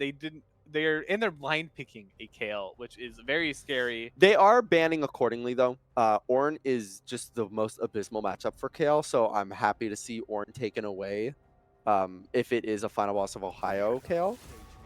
Silas going to be banned away. Toledo thinks that they have some pretty banger ultimate so far. Sion also going to be banned by Miami. One last ban coming through for this ESC season by Toledo. Who's it gonna be? I think it's probably just another target towards Quaggart, even though I've never seen Quaggart play Silas or even express interest in it, but who knows? Let's just ban, see. I think would be pretty it is good. The Aatrox, just in case that Kale is flexed around randomly. Kale support has been a thing at some point. Evelyn Hover here would be really interesting because it could mean a Rengar flex top lane. But I don't want to get baited too early. I'm really excited to see sort of what goes to Valencia because so far she's been playing really funny stuff, at least the first game. And it is the Ezreal then, because you can't really play Callisto. You can play Callista top, at least you used to be able to. So, I mean, we talked about it on Wednesday about the Aphelios top. In that meta, you used to really like Callista top as well. But it's a interesting one. But I don't think you play Callista top with a Rengar jungle. Yeah. I'm just curious who this Callista wants to throw into the ring. It looks like it is a Thresh, so it's likely to just be Swain mid instead of the Swain support. And then let's see what Toledo rounds out in their comp. If we're assuming it's Kale top, who does Kings want to be playing into it? We could see him go back to the Jax. Oh, no, we couldn't. That Jax was the first ban. I'm actually really happy to see that. Wouldn't want to see Jax in this game. I am really sweating it. Oh, man. Okay, that makes me feel a lot better. Nasus is just really, really hard to deal with. Yeah. But Camille, also not great, but a lot better in my opinion. Yeah. Toledo with more stock standard comp with some spiced up stuff. Miami though, Heimer final lock-in. And now where is everybody going? Is this Ezreal jungle? It can't be. No, it's Rengar jungle. Looks like Heimer top kill mid and then a Callista Ezreal bot lane. Valencia playing an Ezreal. very interesting to say the least. I'm not a huge fan of what this comp is looking like I for don't really know what Miami. this comp is looking It like. looks like my solo queue game. That's what it looks like. Not great. Miami is a very talented team though, so maybe we see something. Maybe it all works out. Maybe there's something we're not seeing. You There's know, yeah, they could have cooked something up here. Um, Kale scales incredibly, but there is a smolder on the other side, which is unfortunate. And then also Swain into Kale. How do you feel about that matchup for Kale's side? I think it's kind of hard because Swain has so much of that harass with his I don't know what it's actually called, the grip. Yes, never move. Never move. I never move is hard for Kale to deal with. The lightning also hurts a lot, especially Yeah, late game. His ultimate is just better than Kale's ultimate as well. right. So until late game, I think you're really struggling until you hit like levels. I firmly agree. I think Kale damage does not out damage the healing early game from Swain ult. So it's just gonna be a little bit of struggle in lane. I don't know how bad it'll be. Um, if Quager's going to be able to kite pretty well. And if he doesn't get Never Move rooted, then he should be able to CS decently well. You're kind of banking on the kill, and you're Right. just sort of hoping the Rengar snowballs until then Rengar falls off. Okay, we'll have a Kale instead to sort of be the damage dealer. Because truthfully, when it comes to Kale, you could be 0-6 in lane, Right. and as long as you make it to 30 minutes, it's gonna be okay. You have enough built-in stuff in your kit to succeed. Really intrigued to see what happens this game. Toledo has a fairly annoying big healing comp, especially if this Ivern is going Moonstone first. So looking to see if Miami can build anti-heal in any way. It might just come down to like a Morello's Right. from this Heimer top, which is not something you exactly want to build. But yeah, we'll have to see what their response is in this game. We'll have to see if Miami is seeing something that we're not. Although, all that being said, it's a fun, very for fun last team comp For draft sure. by Miami. So I'm hoping that they have as much fun as we have in this, and I'm hoping that you're having as much fun at home watching this game. So don't go anywhere. We're going to be right back after a short break for this game number 3.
And welcome back for the final time this semester to Summoner's Rift. We got Miami. We got you, Toledo. It's 1-1, best of 3 in ESCC LOL. It's the final match of their season. It's also the final. This is actually like the final game of League Yes. of Legends that both of us get to broadcast. I feel like we should talk about that a little bit. You know, Maybe. we've both been broadcasting League since we got here at Miami University. Final Boss of Ohio says, you can shut up a little bit. Yeah. and he's gonna get very low. Gonna have to flash away. But yeah, we've been broadcasting League since we got here at Miami, Uh-huh. and it's just been so amazing. Yeah. And I'm so happy to be able to do it with an amazing co-caster like you. Thank you so much. It has been quite a journey. Um, not just casting League of Legends, but also for me and Darcy, Overwatch. Me and you casting Hearthstone when Oh we my did gosh, Hearthstone cast, that was always fun. as well as the random other streams that we appear on. So it's been really great being here, and it's really sad that this is our last It one. is. There's a lane swap. Yeah.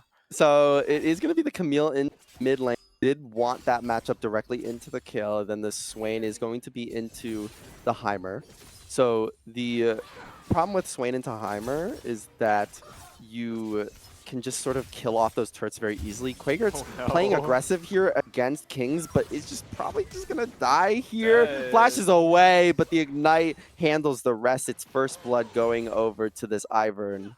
That was kind of bad. The second you get hit by that that hook shot, I think you got a flash, because otherwise there's just so much damage coming out by this Camille. You're gonna get put really far behind by losing that early level advantage, or not even advantage, but equality. Especially as a Kale, you want as much XP as you can, so it's just kind of scary, I guess. Yeah, bot lane, we got Valencia on the Ezreal. I am so excited to see what she can sort of cook up with this. I don't really know what its point is, but, you know, I guess it's to be sort of like the misfortune support. We're just supposed to be annoying and lane poke as much as you can. Right. Final boss of Ohio has been scouted out in Toledo's jungle, though, and is just likely to fall here, and will be another kill going over to Devour the Rich. I have a upset, strange feeling that this might be how this game is going to go, as Miami is already starting to struggle right now. Yeah, so the issue is you can't really look for an invade when you have no flash, especially this early in the game when this Camille is ahead, so she doesn't really mind leaving lane to go help with an invade. I think the second you had to flash level 1, you don't go in for any type of invade unless you are 100% sure that there's no one else going to come and help. Right. Yeah, especially since that Quaker has absolutely zero prio in this lane and probably will never have prio in this lane. And that's not a diss on him. It's just a diss on the fact that he's playing Kale, you know, in mid lane against a Camille. It's just going to be a really hard time even getting a push ever in this lane. Sometimes even post 6, when you have the range advantage, it still might be hard against this Camille. As long as Kings is constantly going in, it's going to be in her favor. And yeah, Kings is able to pick up another kill, this time a solo kill. Already Quaker 0-2 on this kill. Going to be so far behind. And as Kale, yes, you can be really far behind in lane, but you just at least need XP. And right now with his wave state, it's going to be very hard to get that. So the issue, right, is as Kale, when you are low health before level 6, you just cannot be anywhere near that wall. And if the Camille is going to be right there in your face, you know you can't be up at the wave. You can't be farming. You just have to make sure you're getting XP. You have to sacrifice the gold for the XP. Devour the Rich is in a bad spot, and putting all those bushes up, Final Boss of Ohio is happy to see that. They don't have a ton of damage though, and NTSP is in the thick of this fight. The Ren doesn't do enough, and a heal comes out. Camaray picks up the kill onto NTSP, who might have just dived way too deep there. Yeah, that was a little rough. I think you kind of have to stay behind the Stringar. Final Boss of Ohio did kind of pull back, and in doing so, NTSP kept going. Maybe a miscommunication there. I'm not super sure. Really rough for NTSP in Miami as a whole there. Yeah, it's very rough, but Evil Lobster is having fun on this high. Yeah, we should have noted, you know, Final Boss of Ohio and Evil Lobster stayed with their swap, so Evil Lobster is still in this top lane, and Final Boss of Ohio still in this jungle after the swap that happened in the second game. Unfortunately, I don't think that Heimer is a carry potential champion. Oh my gosh, so many damage. stuff. uses the barrier, I guess, just for fun. Yeah, Barrier Ignite are the summoners of choice for Miami. Hextech Ultimatum is already available at 5 minutes and locks down Final Boss of Ohio, and Kings picks up another kill. Demon Flare is available and is used, but he's flashing into 3 turrets. That's not what you want, Redshift. He's just gonna fall. Evil Lobster gets Miami up on the board with a solo kill. Wager just has to hope to soak some XP here and hit level 6 as soon as possible. He does end up hitting it and is feeling much more safe now because he has the ultimate to protect himself. And TSP had to cleanse there into the Thresh hook. It was a nice quick cleanse though, so able to get him out safely. A decent amount of plates are being taken by Miami here, which is sort of keeping the gold lead from extending as much as it should right now when it's 5-1 kills at 6 minutes. I was also going to mention that the CS difference in all 3 of the lanes is fairly substantial. This Heimer completely zoning off Swain. Kale somehow up on CS in this lane, and the Callista up against the Smolder as well. Right, and now here's a situation that Quaker doesn't want to get into because he wants to rotate to protect Final Boss of Ohio, but he just cannot do anything. He can't offer really any assistance, and instead he just falls to So Kings I'm once again. kind of surprised because he had the flash. Oh, and Evil Lobster dies again. He had flash and ult and just decided not to use it, I guess. Yeah, Camille doesn't have a flash to follow you, so I'm not super sure why Quager died there.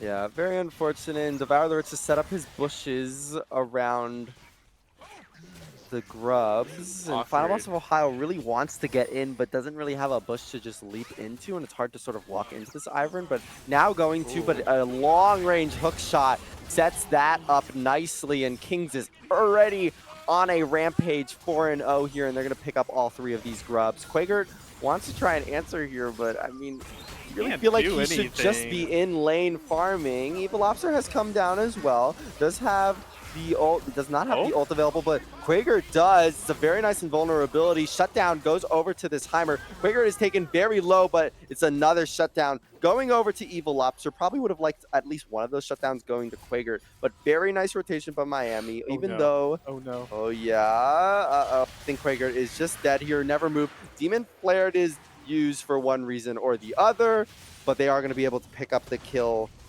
And now 0-4 is Quaker, and he is struggling. Yeah, you are really sweating if you are Miami here. Quaker is down 1,000 gold. Miami, the rest of Miami, I think is I guess not. Everyone else is up, but otherwise the gold is fairly even. Evil Lobster has a good amount of a lead on this Swain, but Rengar's also about 1,000 behind.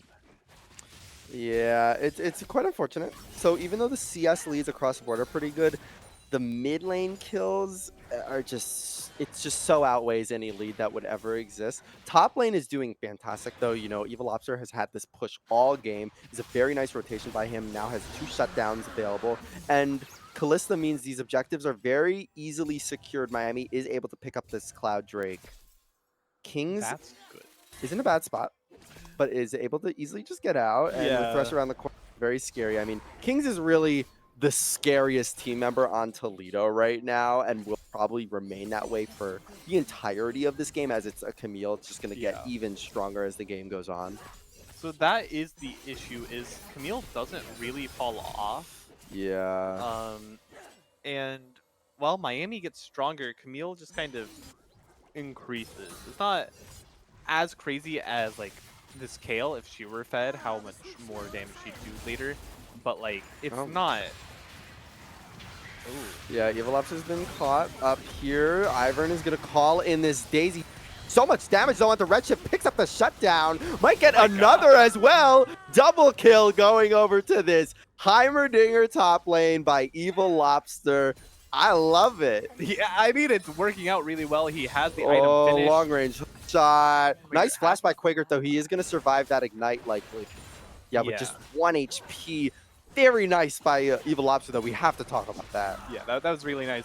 But back to top lane, 5-1 Heimerdinger is just funny, goofy even. has the Leandries finished with the Sorcerer's boost as well. Going to be doing a lot of damage, and I think the burn is very substantial as Yeah, well. absolutely. And it's really good into this Camille, too. And the Camille is the biggest threat right now. In team fights, as long as Evil Lobster doesn't get eliminated, and in fact, if he builds his Zonias this game, all he needs to do is set up enough turrets, and Camille's going to really, really struggle diving. Yeah, I'm kind of hoping we see like an Oblivion Orb picked up, though.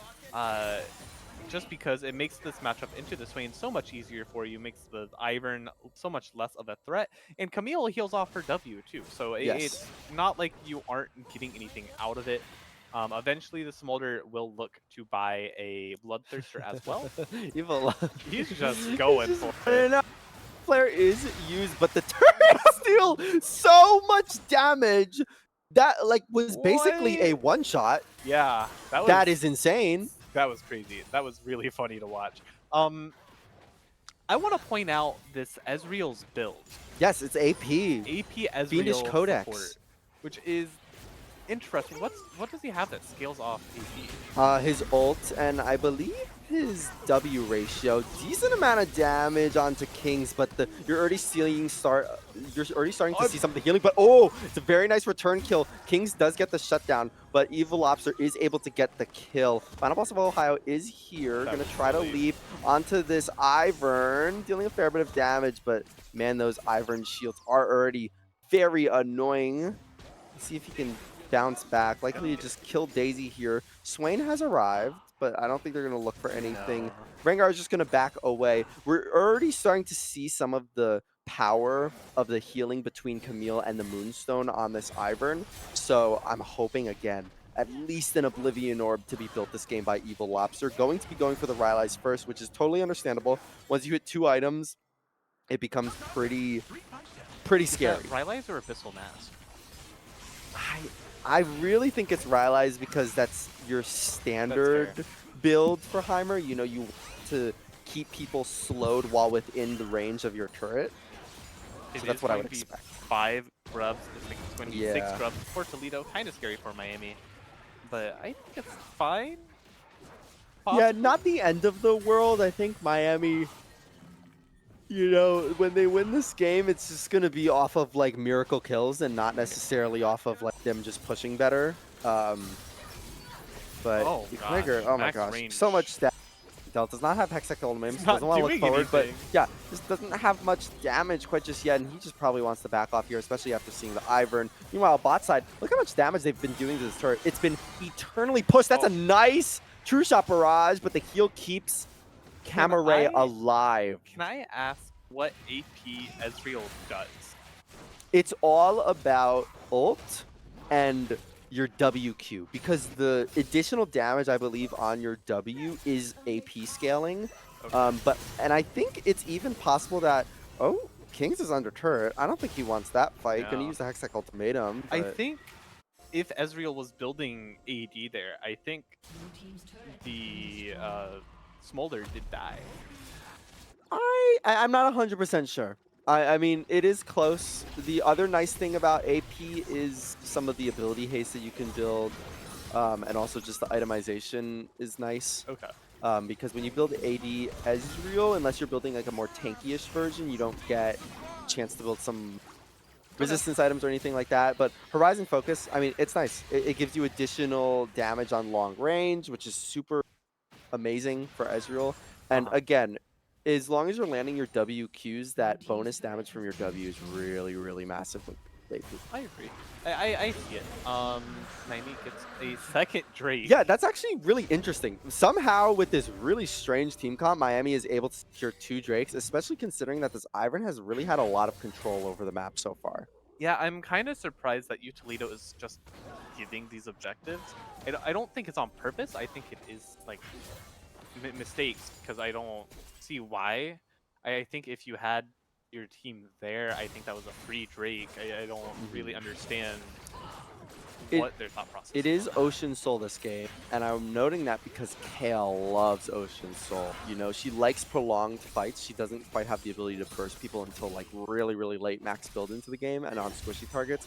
So especially against this Camille, she's gonna really love that, She is level 10, just hit level 11. That is her second which is massive. break point. Yeah, it's really good for this Kale. Just a few more levels, and she is permanently in that 4-stack passive Yeah, situation. and TSP is looking here. Very nice. Cleanse comes out. Mom comes out as well, though, and it's a shutdown go. Oh, this is the Ivern who actually takes it somehow.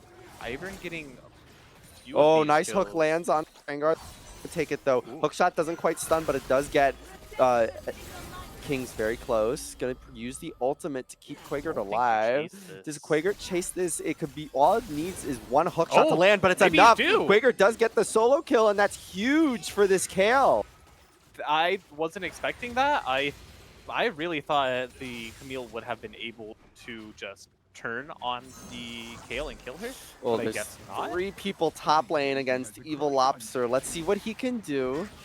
Does not have the ult available. He's doing Gets so one. much damage already, though. Gets 1, and that's a terrible bush Two. placement as well. Gets 2. Final boss of Ohio comes and swoops another one up.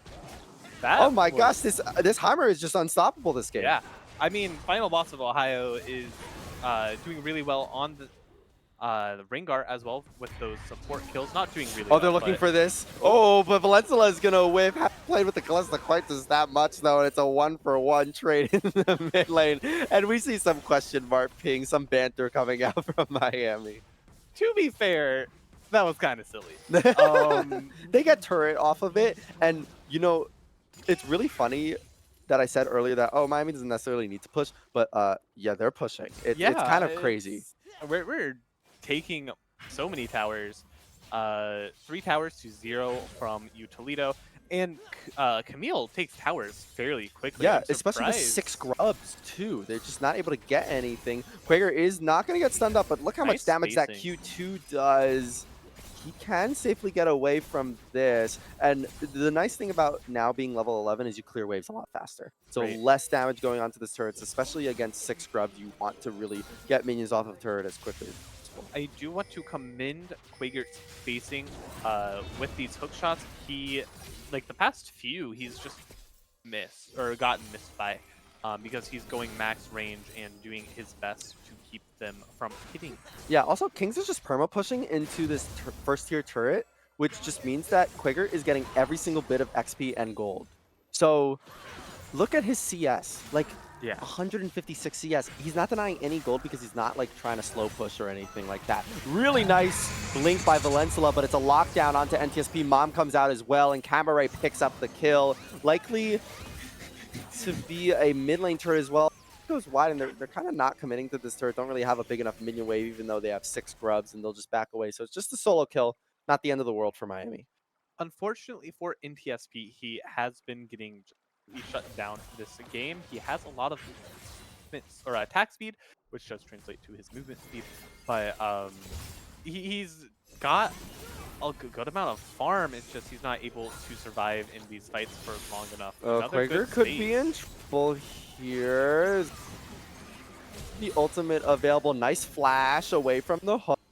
Not actually going to be even slowed. Either hook shot comes through, but it's a nice dodge. But I think it's just a dodge for Flare at this point. Not even going to probably have enough damage to kill this Kings. Shutdown goes over to the Smolder, and we haven't really been talking about the Smolder a lot, but I believe he's, I don't know how many stacks he has. I believe he's over 125. 130. Yeah, at 130, so almost has that execute available. That could be pretty scary in this late game. It's really scary, I think, for Miami. You wanted to shut down this Smolder, and he's just kind of pulled you in lane. I don't... You want to maybe just send this Rengar on top of him every single fight, because Smolder is very squishy.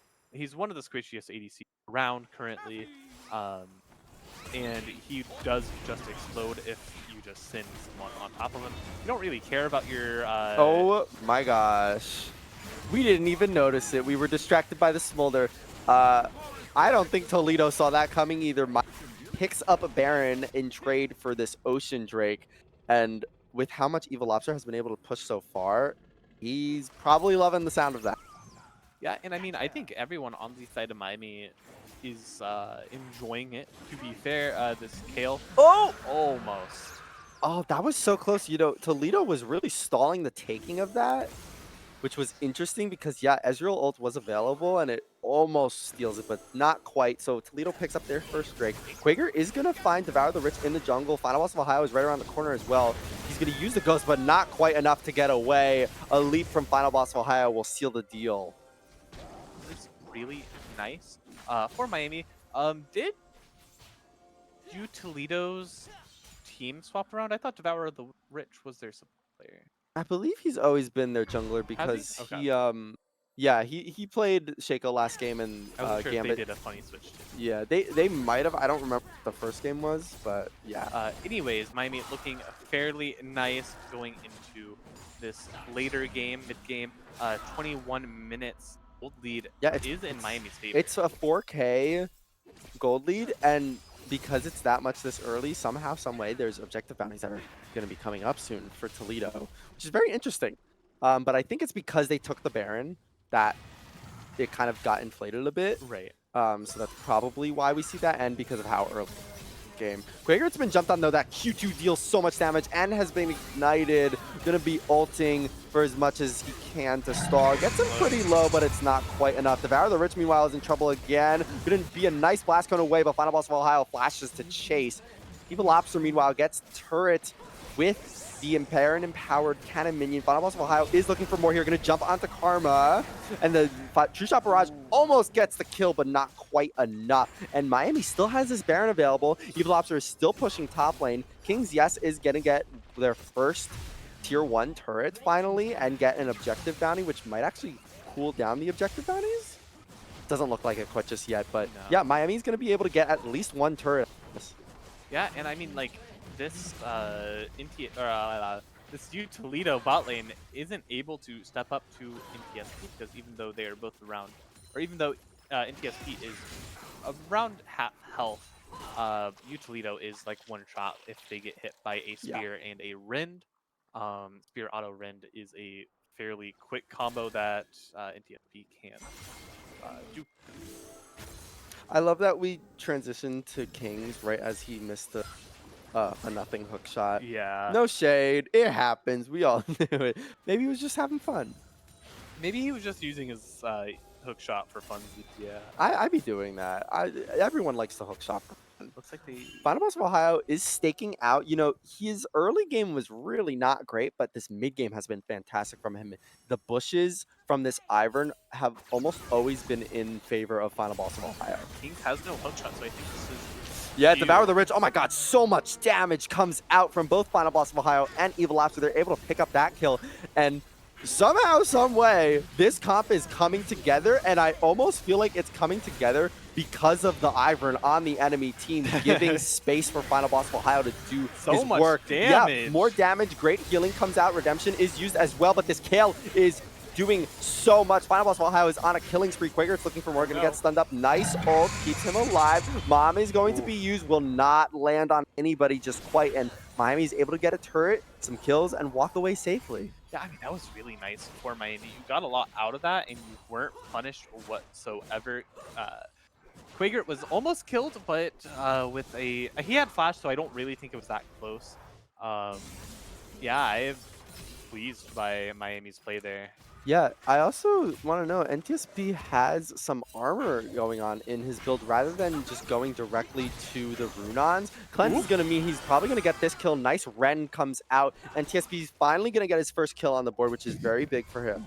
I think it might just be looking for an early Guardian Angel because he has been getting popped fairly quickly in these fights. So maybe a little bit of survivability, or maybe he just does something completely off the rails that I'm not expecting. Yeah, but I actually think GA is a great call out because GA is very good into Camille. Camille likes to expend all her stuff and then she kind of just slaps you with her needle legs.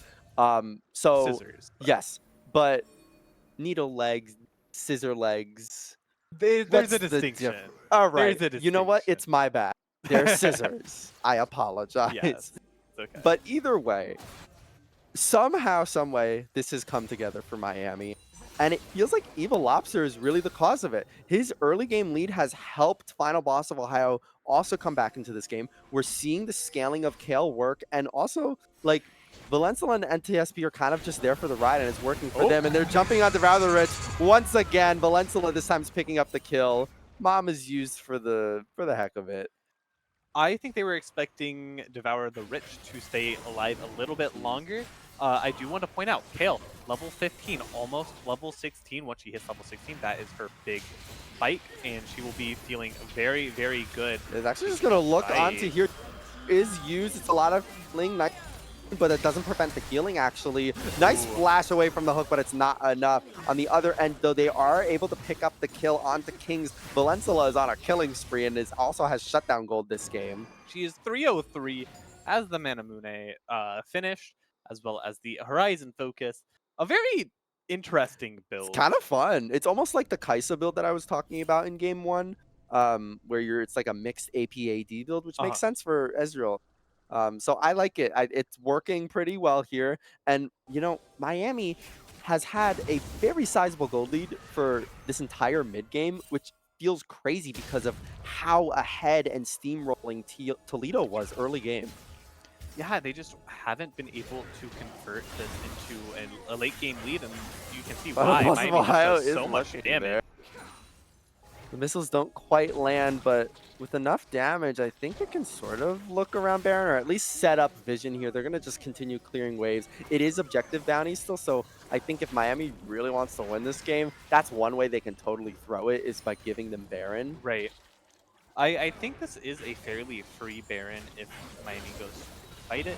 You don't have the Camille, but she has the TP. Yeah. You take this fairly quickly with Callista.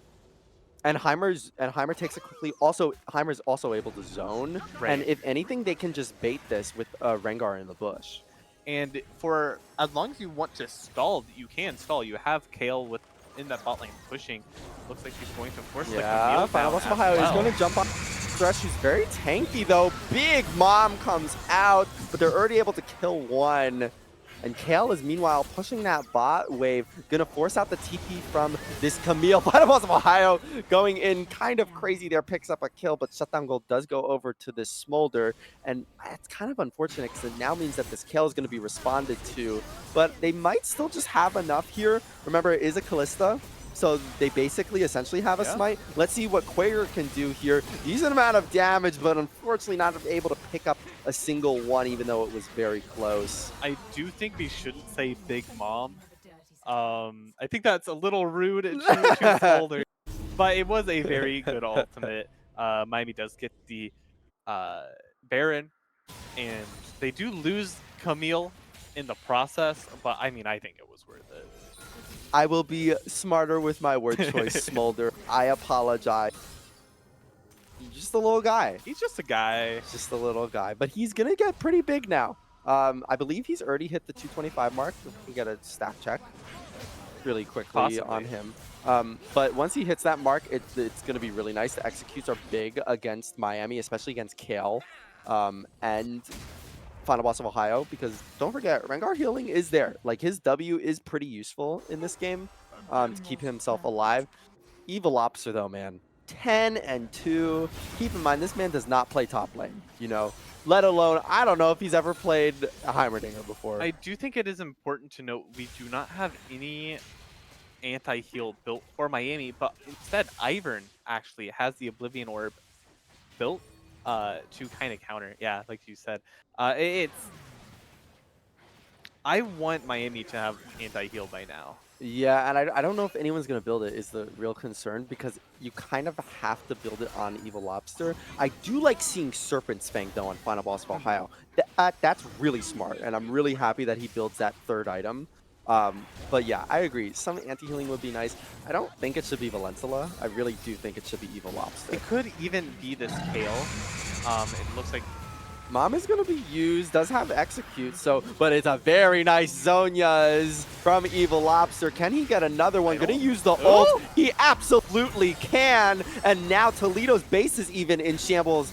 I believe Quaker was able to pick up that bot inhib and now min inhib too. These are Baron empowered minions. It is 30 minutes into this game and Toledo's pretty low. They have to go into their base. These turrets die so quickly. I think this is just it. Let's That see, last fight, what can they do? Kings is going to Hextech Ultimatum Quaker, but Quaker has the ult available, and the Nexus is just dead, and awesome. Miami is going to finish off their season with a win. Yeah, that was a really well played ending there. A lot going on that I didn't even realize they were hitting Nexus. I thought they were fighting. Um, and a good comeback by Miami. They were Really really nice. behind, it felt like, in the early game, minus Evil Lobster playing top lane, just showing that Swain what's up with the Heimerdinger. So, Yeah, again, creds to Evil Lobster. First of all, he's a jungle player, does not play top lane, let alone knew he was gonna play Heimerdinger today, right. and it like looked like he was a Heimerdinger run trick with the way he was playing so aggressive. He was landing his stuns, which is so hard to do on Heimer, and the turrets. I mean, Toledo had like no idea what to do because their team comp was not really suited to kite around, or at least the range of their team comp wasn't quite there. They needed to step up. So fantastic victory for Awesome. Miami. Yeah, It's so great to see Miami win up with such a fun set of team comps. And yeah, unfortunately, that was it. that was it. This was our last League of Legends broadcast ever from us two. Yeah, Obviously, you're going to see more League of Legends next semester from your good old Miami, and hopefully they can make playoffs next year because I really think that they have a great team going here. You know, there are going to be, I believe, some players in the off season, but I'm really looking forward to watching Miami from the graduated yeah, perspective. It's just been such a joy to cast League. I mean, I grew up playing this game. I've been playing this game since 2015, and I always thought in order to be involved with the pro scene, you had to be able to play it, and I'm not a competitive right, person. right.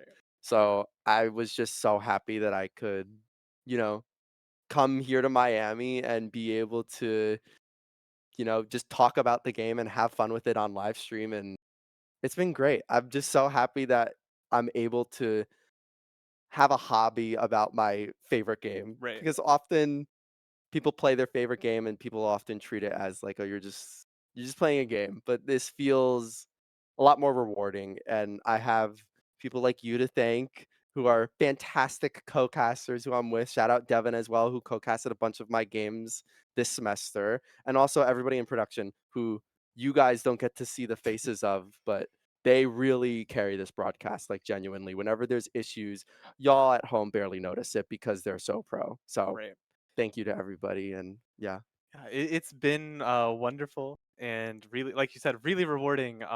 Being able to talk about League of Legends all the time. I'm kind of bummed out that this semester I didn't get to do more League of Legends streams just because of how busy I've been in this last year of college.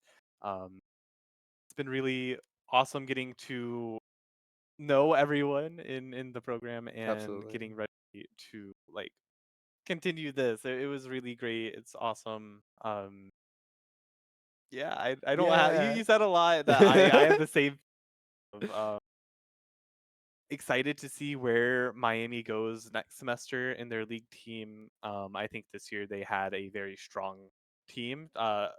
Maybe not as strong of a beginning, causing us not to be able to go to playoffs, unfortunately. Um, but yeah, it's been a great year. It's been a great 4 years, really, of Absolutely. casting league, and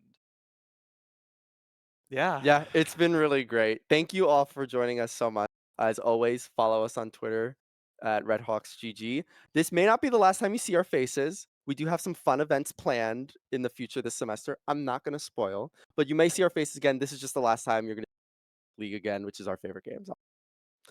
Or at least I'm speaking for you. I don't know if you like yeah, Overwatch better, but right now you like League better. right now. Thank you so much for joining us. As always, this was such a banger last series. So happy Miami was able to clutch it in the end. As always, follow us at RedHawksGG. My name has been Jason J. That's an Alex. Name's been Caden Citro, also known as Onion_JPEG. Once again, thank you all for watching and take care. Yeah. Bye.